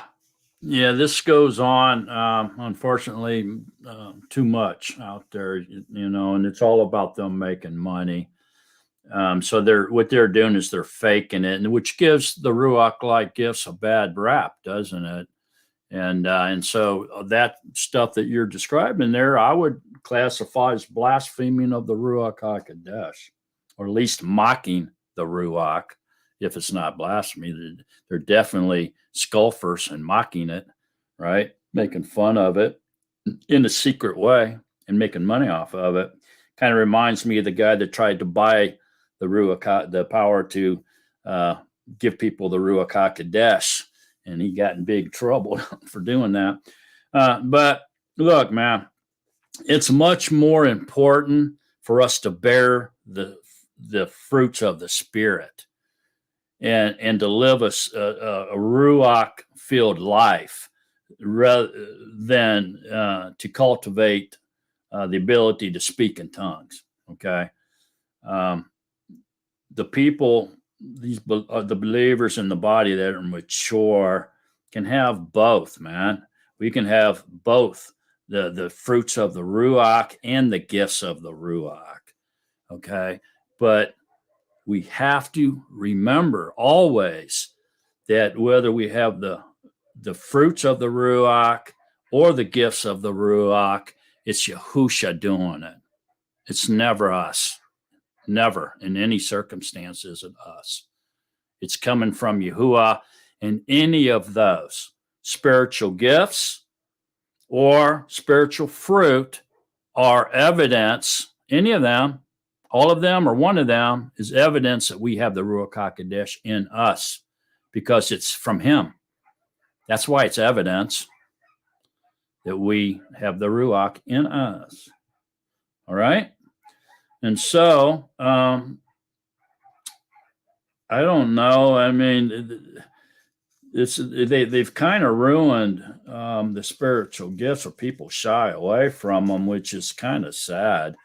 But the most of the arguments about spiritual gifts, and especially tongues, that they come up with is that tongues or the spiritual gifts is not for us. It's not for that the day of the miracles are over. Basically, it was just for the apostles to go around and establish, But it's not true. The miracles were not only for the apostles. That's what they teach. Some people teach that. So, but we can easily debunk it or disprove it just by bringing up the 120 at Pentecost, or Cornelius, or the Ephesians, or all of the people who spoke in tongues. There's at least 4 great examples of it. Stephen and Philip, even, who were not even of the 12. They weren't part of the apostles, the 12. They also performed many miracles. And so this shows us that miracles are for them and for every generation preceding them or coming after them, including us. So that argument's weak when they say, well, these miracles or these spiritual gifts was just for the apostles and then not for anybody else. That's not true either. On the other side of the coin there, they are real and they are for us. Hebrews 2 is a great example of that. I mean, Hebrews 2:4, where it says, Yahuwah also bearing them witness, both with signs. Remember, tongues was a sign for the unbelievers, right? Both with signs and wonders, and with different miracles and gifts, and the spiritual gifts of the Ruach HaKodesh according to his own will. So that tells us it's from Yahuwah. It's Yahuwah doing it. How can they be over and only for the apostles? The apostles, it's not true. We have the same commission as they did. We read out the same Torah as they did. We have the same belief as they did. We have this. We're in the same fallen world, needy world as they were. So surely we have the same signs accompanying and confirming the Besorah as they did. There's no difference. I don't know where he ended one thing and started another. He renewed the covenant. He didn't change it. You know? So, I mean, really and truly, it's not real surprising that, you know, people hack away at the spiritual gifts, you know, and shy people away from them. It's not surprising that speaking in tongues is not mentioned or talked about more than it is. People are scared of it or don't understand it, and they shy away from it. You know, it's all the stuff out there that's going on. We've all seen a lot of it, but you know, just remember the most important things for us Natsarim and for everybody really is repenting, believing, and receiving the Ruach HaKodesh into our lives, man. That's what it really is. And once we have the Ruach in our lives, there's no restrictions. He can do what he wants to do. We ain't going to quench the Ruach. At least I don't. I'm not going to.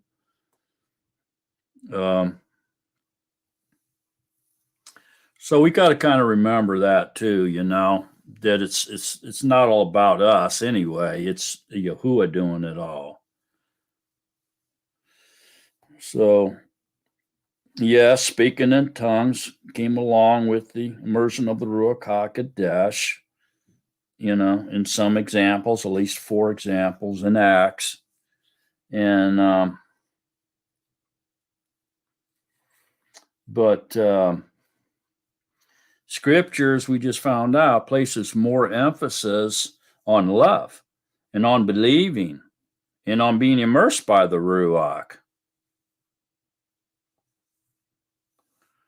You know, so love is the best sign anyways, really, out of all of them. And so I get, you know, we need to understand the order of things, and we need to understand the reality of things, you know, and we can't just say things, shoot from the hip, because we don't understand it. Best to remain silent than do that. So that's one thing I just really would like for us to take away from this study today. But you know, speaking in tongues is a miraculous miracle. It's a sign. It's an utterance of a real foreign language unknown to the speaker. That's what it is.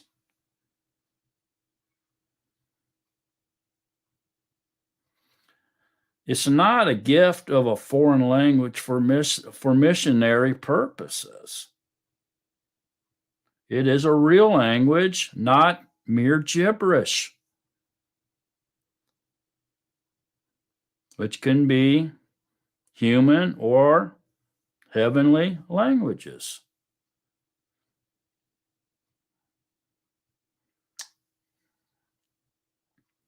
Speaking in tongues is actually a symbol or a sign of the unity of the body. That we are all under the one Ruach. Think about that. Along with the other spiritual gifts. Yes, there's examples of it being the initial sign of the immersion of the Ruach HaKodesh. Acts 2:4, Acts 10:46, Acts 19:6. But this is to be distinguished in purpose from the gift of tongues.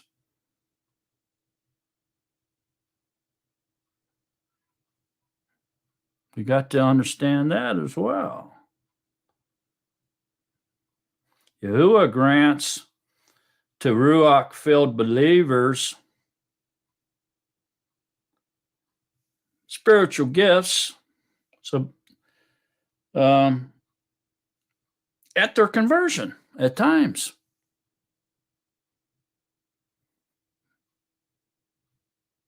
That's why we see or have heard or read about people speaking in other languages upon the immersion of the Ruach. Does it happen all the time? No. Does it have to happen? No. Ted, you leaving? Okay, brother.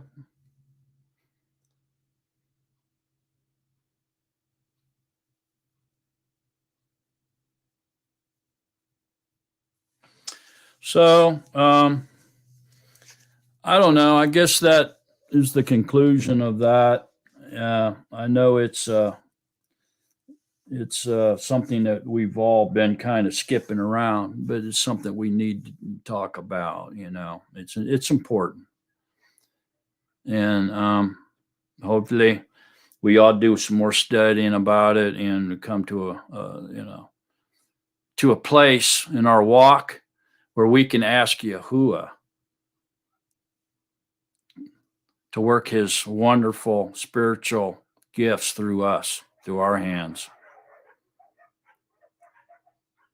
Do we dare ask for the gift of healing or the gift of prophecy or the gift of tongues? Do we have that much belief to believe that Yahuwah can work these signs and wonders through us? I hope so. I hope so. Okay, wide open now. Anybody want to talk about anything? Current events, whatever you want to talk about, lessons, today's study or questions? Anybody? Go ahead, AJ.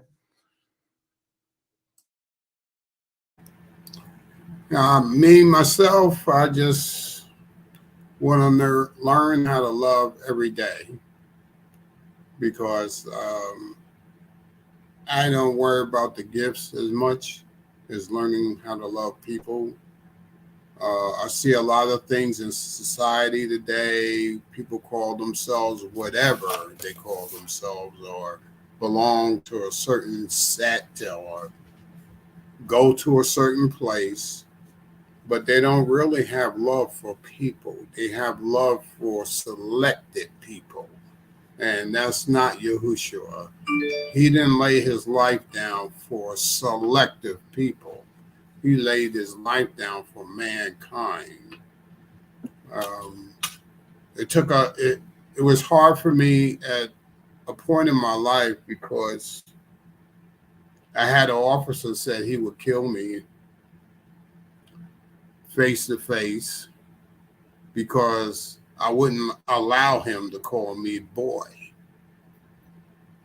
I said I didn't know, and I didn't see any boys around. You're talking to Mr. Johnson here. And he said, I can kill you and bury you over there and nobody will find you. I say, maybe, but my mind's saying, well, whoever's quicker will survive. That's all I can think about. And I felt in my spirit that at the time I didn't know, the Father said, don't speak too much, just speak enough, but treat it with kindness. And he just went away, actually. And it happened at another time. I said, why is there so much hate for an individual that didn't do anything to anybody? But I understand over the years, because of society and different things like that, it takes the power of love to get past a lot of things that you're faced with. And the Father showed me that because I was faced with a lot of different adversities. It made me hard in some areas, but soft in others. And that's why I just try to stay in the field, as I would say, because I don't want to be taken out of the field. I think my position in the field is better for me at this time because I can reach more people in the field than being put someplace else with some type of authority or whatever, because that doesn't really mean too much to me. But reaching people right in the gutter is what means something to me, because he found me in the gutter of my life.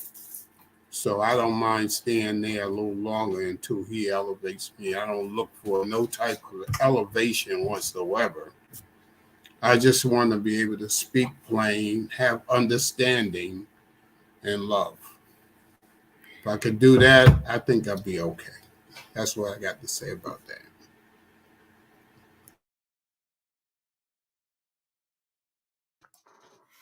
And love is the greatest of these. Okay, anybody else got something they want to share with us?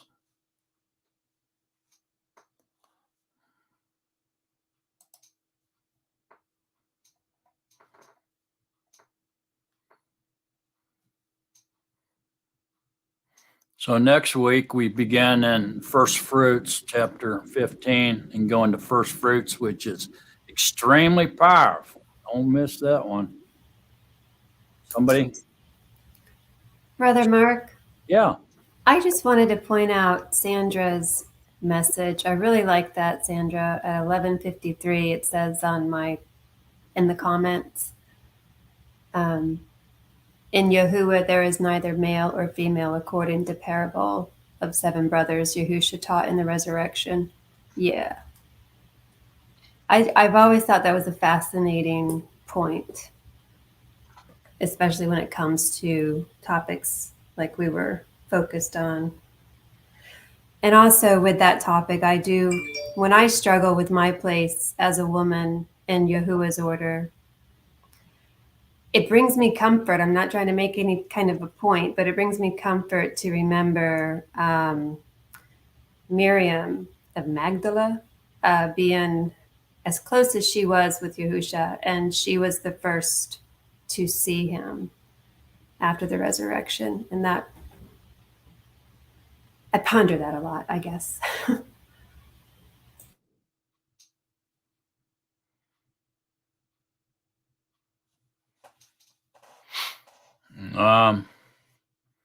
Yeah, Sandra's comment here in Yahuwah, there's neither male nor female, according to the parable that's the 7 brothers.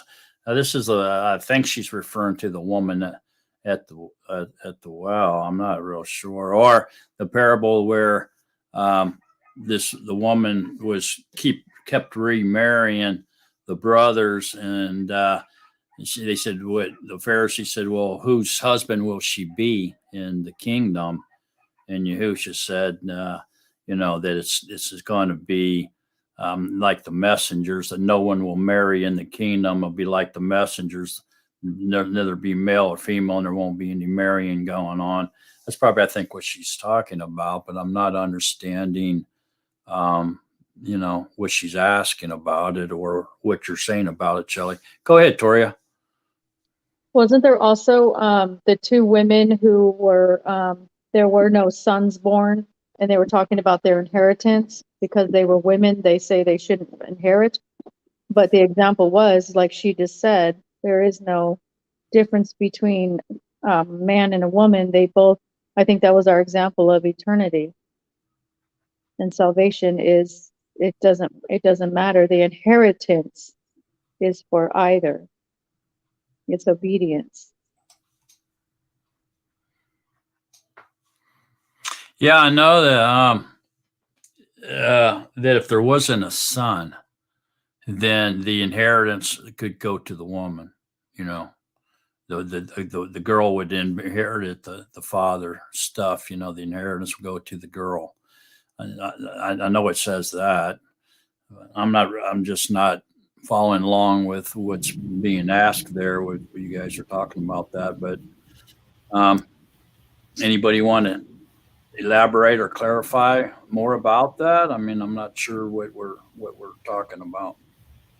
I think when I read it, I think there might be two things. Sandra, I can hop off if you're still out there and you want to get on there and say what you were saying. But I do think there might be two things in there. But when I first read it, I thought of the passage when there's, neither Jew nor Gentile, male nor female, and how we're, seeing through Yahusha's eyes. And that also in the private chat, Brother Lou referenced a scripture that I appreciate as well. The 1 Corinthians 14:26 is good advice, because it made, when I read it, it made me think of how we are emphasizing all, for you are all able to prophesy. And then 14:26 says, what then is it, brothers? Whenever you come together, each one has a psalm, has a teaching, has a tongue, has a revelation, has an interpretation. So each one I read, whether male or female in my head, and let all be done for upbuilding. Because I think it is a very, very important matter to make sure we're all understanding and on the same page for as an assembly, so we're not in division within our assembly on it. And my thought was, I'm so glad I'm with all these knowledgeable people, because I'm sure if there was conviction that Yahuwah did not want a woman to speak in an assembly, then I wouldn't be speaking right now with you guys. But I think I really appreciate the speakings on it from different people and how it has been seen. I can definitely, that was so interesting to learn that the women sat on one side and the men sat on the other. And so I could definitely see how that could be read into it. And I do agree with Sister Toria that I don't think a woman would have stood in the front teaching. I definitely feel that would not have happened. But I loved reading, and if they wish to learn whatever, to me, that's I'm not holding women back from learning and speaking my word. But it is the order. And I hope I'm making sense. And I hope I'm not being defensive or anything. No, I thought you cleared it up pretty well. Yeah, I mean, there's a spiritual application to it, that it applies, that there's not going to be male or female or anything. We're just going to be all, the body of Yahusha together in eternity. Yeah, it could be definitely a shadow of that, for sure. And I think we covered it all fairly well. I think we all got a good understanding of what's being said here in 1 Corinthians 14. At least I hope we do. Go ahead, Ruel. I've always heard in the readings that he looks at our heart, not our sex. So I don't think there's a difference between women and men in his eyes. He's looking at our heart. Yeah, and now we got to be careful too that we're speaking about Yahuwah, or are we speaking about Paul? Because sometimes Paul does speak as a man, so we have to keep a real sharp eye on that. I was talking about Yahuwah, not Paul. Yeah, you're talking about Yahuwah. Yeah. I think she was talking about Paul, about the 1 Corinthians 14. So we got to make sure everybody's on the same page, understand what's being said here. Toria? Yeah, I had a couple of things. For one, I know in today's society in synagogues and such, the women sit on one side and the men sat on the other. But we don't know for sure in scripture in those days if they were separated, or if they were sitting by their husbands. Because if they were able to ask a question, they might be just as well right next to them. Also, it keeps coming back to me about women prophesying. And when I read this and read this and read this, it says for her to be silent, but it doesn't say if the Ruach comes into her and she is to prophesy. It doesn't, to me, that's not what it's saying to quench the Ruach at all. It's just if she's not, I just think she has to be silent in, because at the bottom, when it says in 40, let all be done decently and in order. Order, there's obedience.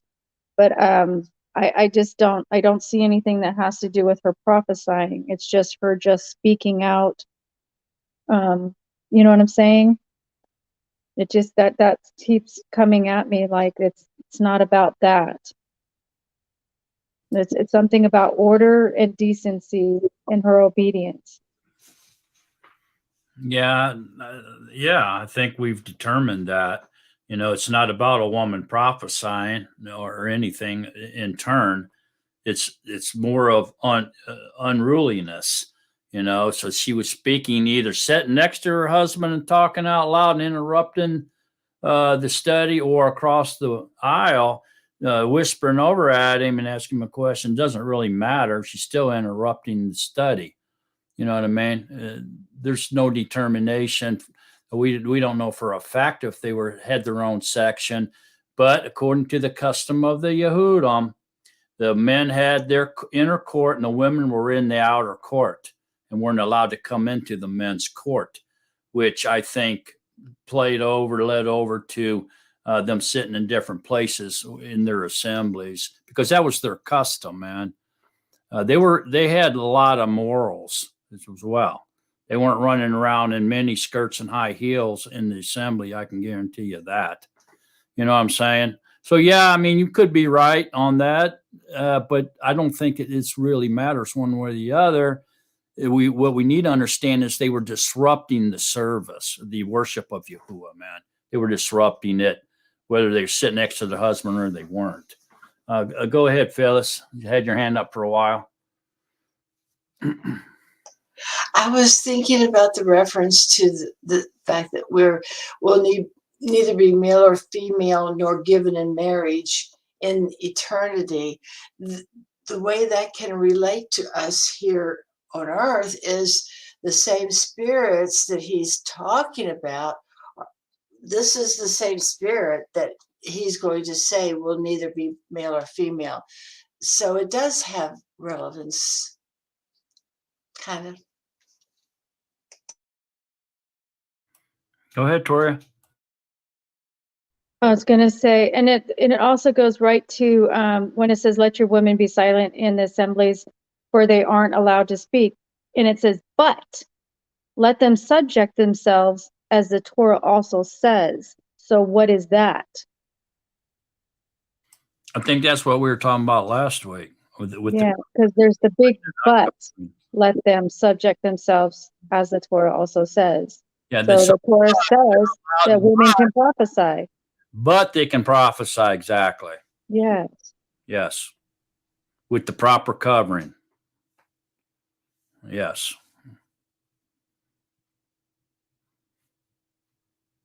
So it isn't saying that a woman can't speak up or say something that's what I was saying. If it was talking about a woman being totally silent from the time they got there to the time they left, then we would be telling these women that have the Ruach HaKodesh to quench the Ruach. I personally am not going to tell anybody to quench the Ruach, male or female. All right. So I think that's the big but. Okay. And like we were saying, they do not speak, maybe, pointing to they're not to get up and read out of the Torah in front of the assembly back then, or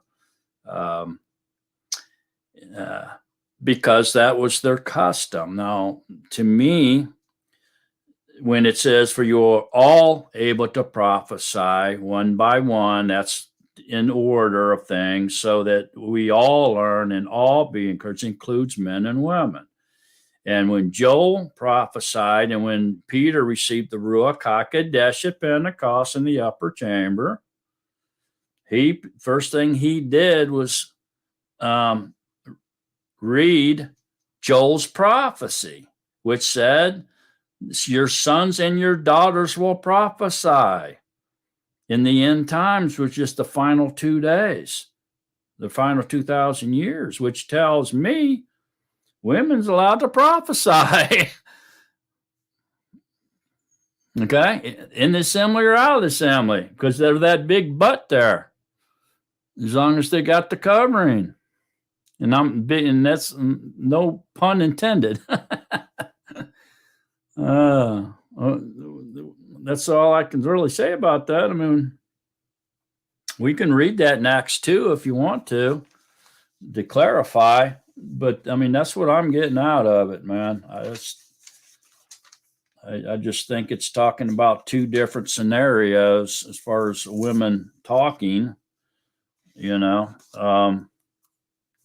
So here in Acts 2:14, it says, but this is what was spoken by the prophet Joel. And it shall be in the last day, says Elohim, that I shall pour out my Ruach on all flesh.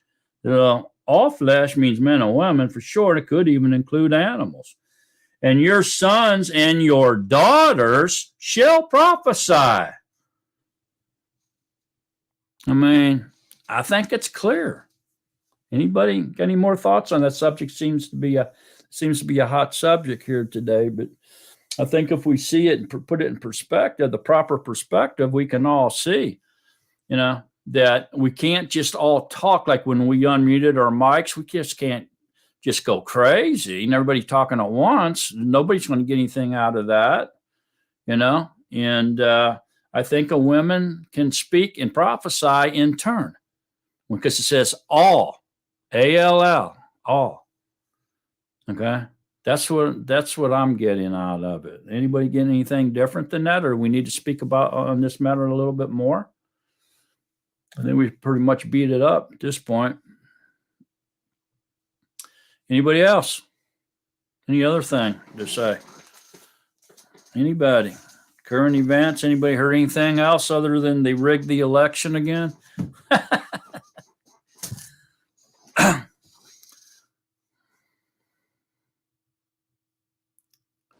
Practice makes perfect.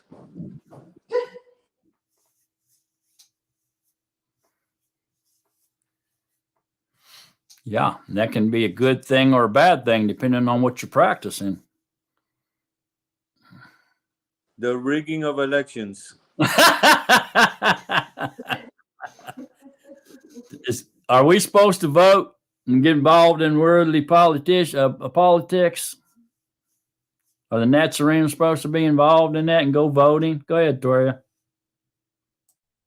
We should not interfere in Yahuwah's plan to raise up kings, lower kings, bring up leaders, raise down leaders.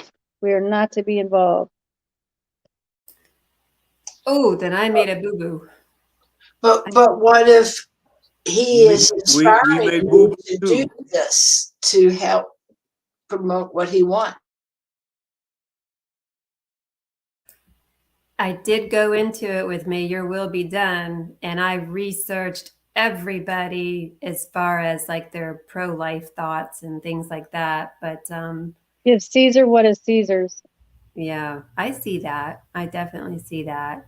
I guess I'm still in a place of I keep like trying to pretend I'm standing before Yahuwah, shaking, trembling, and he's going to ask me what part did I play in trying to push back evil. And I thought voting was part of that. I don't know.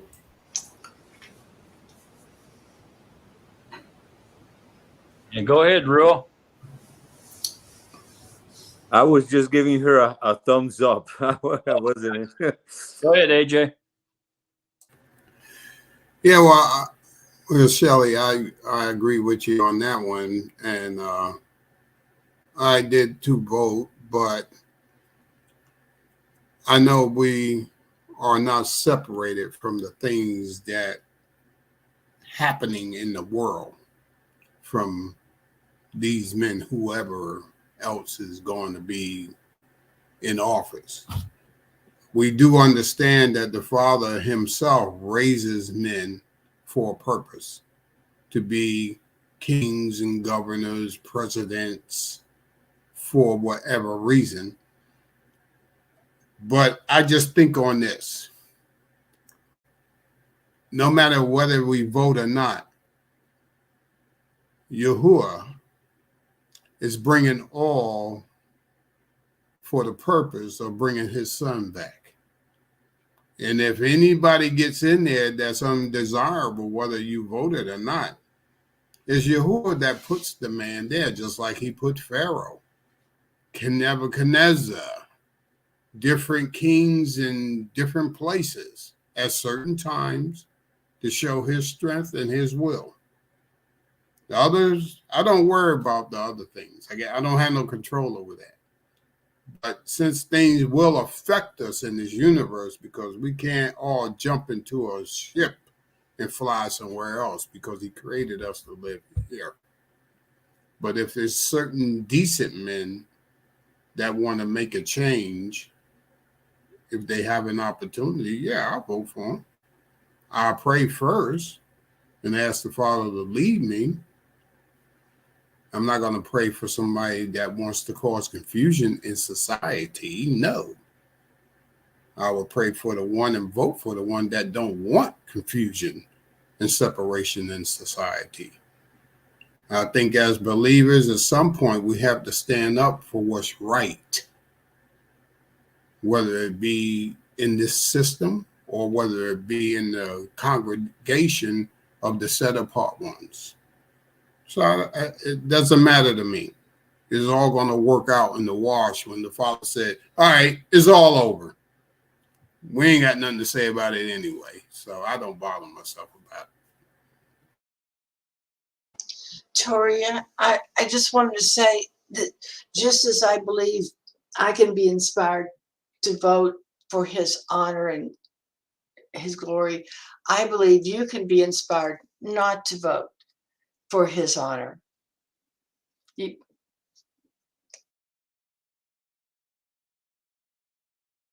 I've just learned that they have they're selected, not elected. So I always have that in my head. So just the stuff that's going on in the world today. Satan is the king of this planet until Yahusha comes back. So I guess I just see it a little differently. I mean, I know I have many friends, many believers who they do still vote. I just like the Pledge of Allegiance. I only pledge my allegiance to one, and that is Yahusha. And I mean, I know what's going on. He says to know your enemy. So, I mean, I keep up with everything, what's going on, to know your enemy. But I have never voted in my almost 54 years of life. But is it a transgression? I don't think so.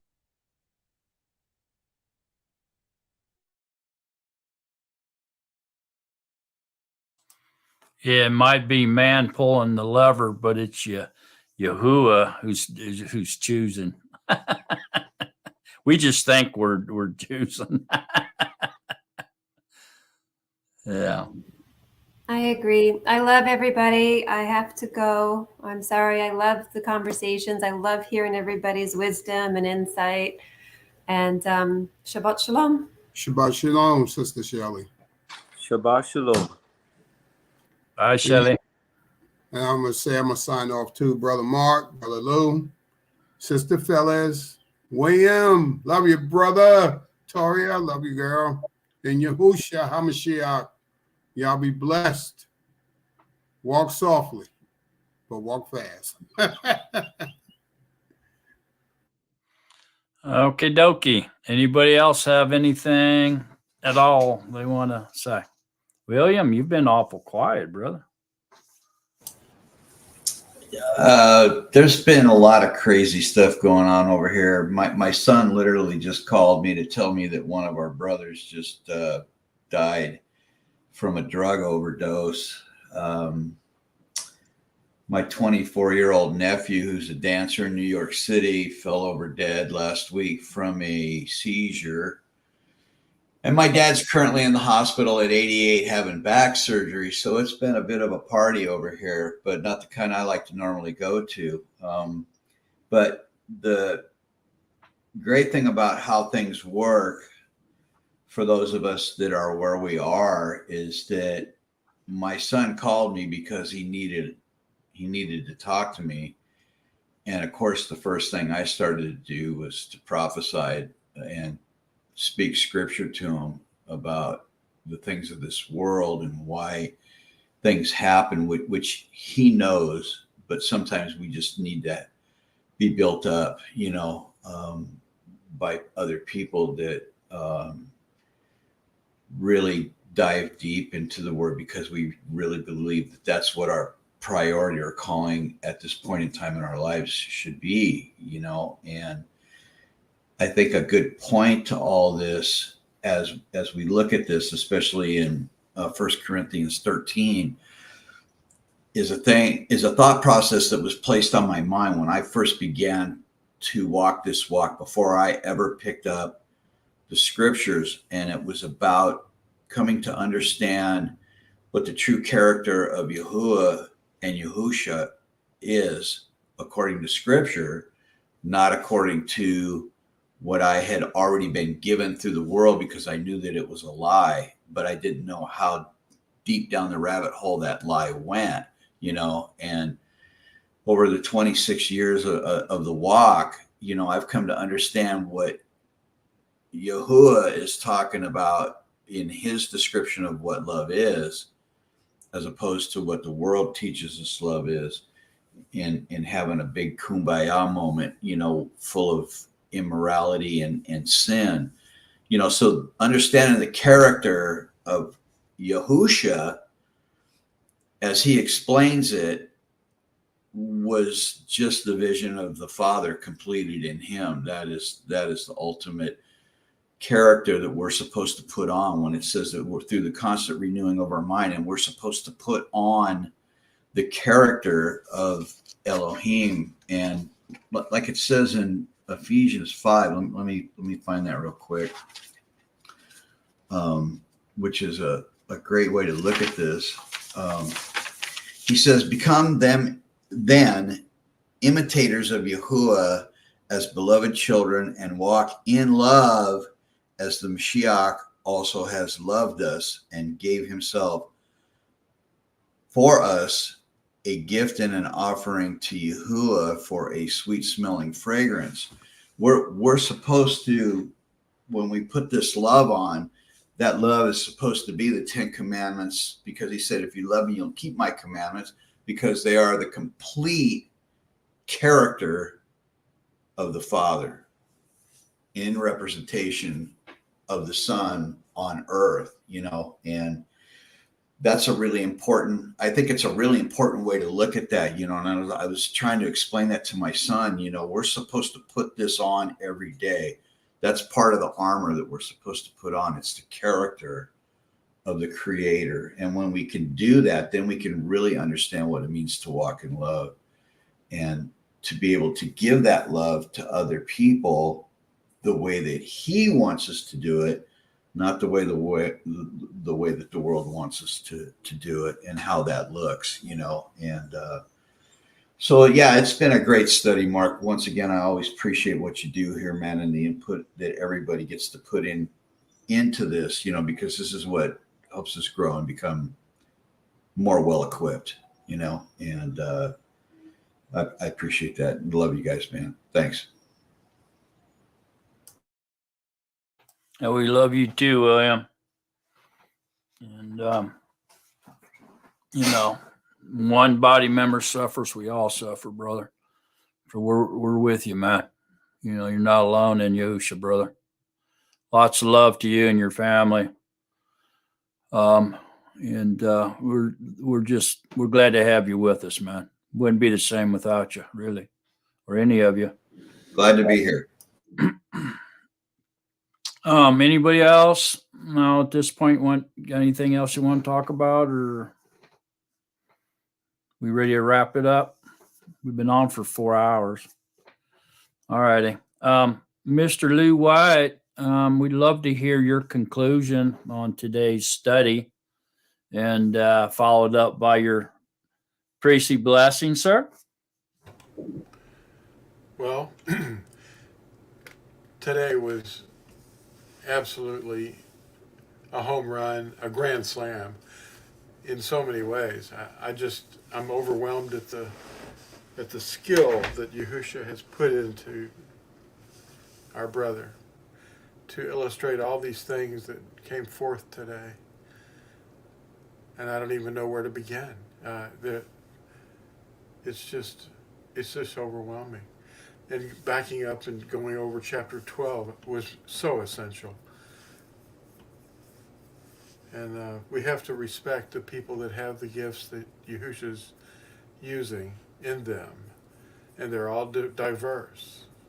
And he can manifest his skill in anyone at any time, maybe even only once, and cure someone of lingering death, or, as you say, prophesy in a moment when they've never done anything like that before, using his word to rescue the lost. And as far as the political involvement, I don't participate in sports, but if I ever did, I'd be in the game. I wouldn't be watching.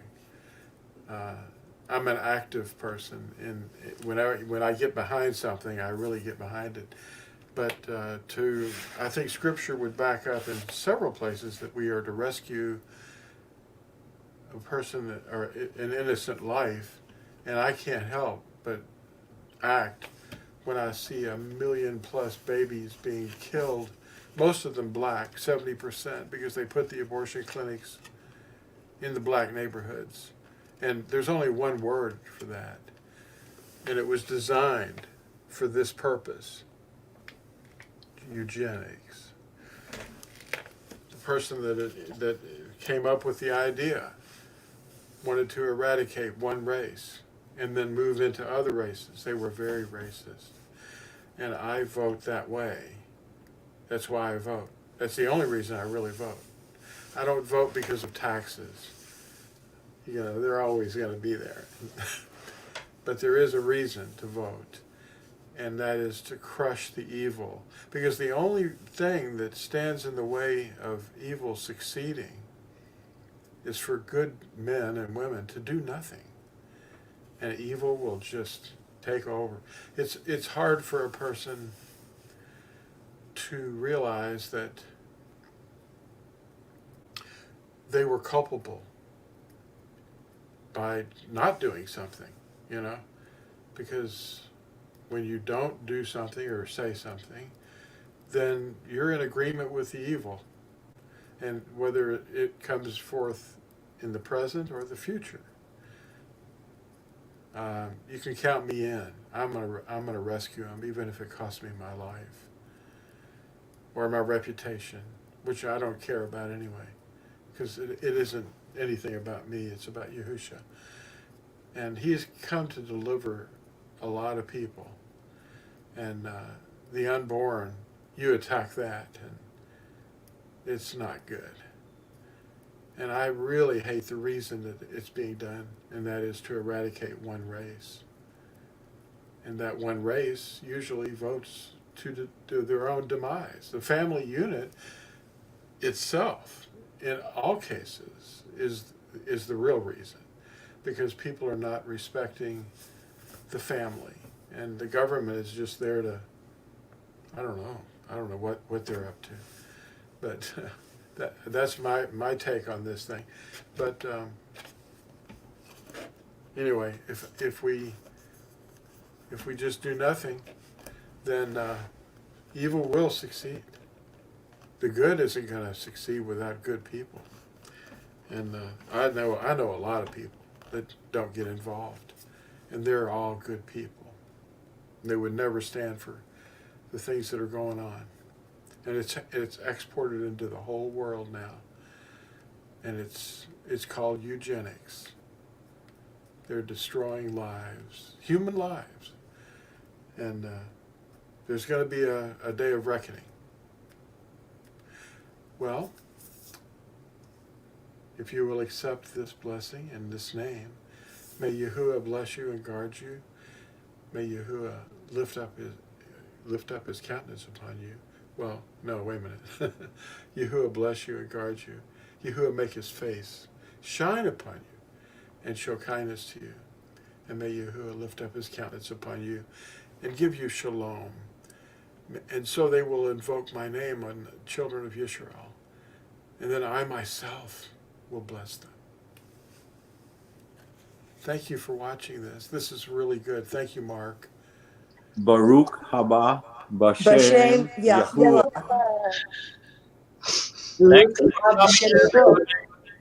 Thank you for coming. See you next week. Bye. Thank you, Mark. Love Thank you. seeing all of you. Love you guys. Baruch Love you haba guys. Bashem Yahuwah. Voy a cerrar, ¿ok? Yeah.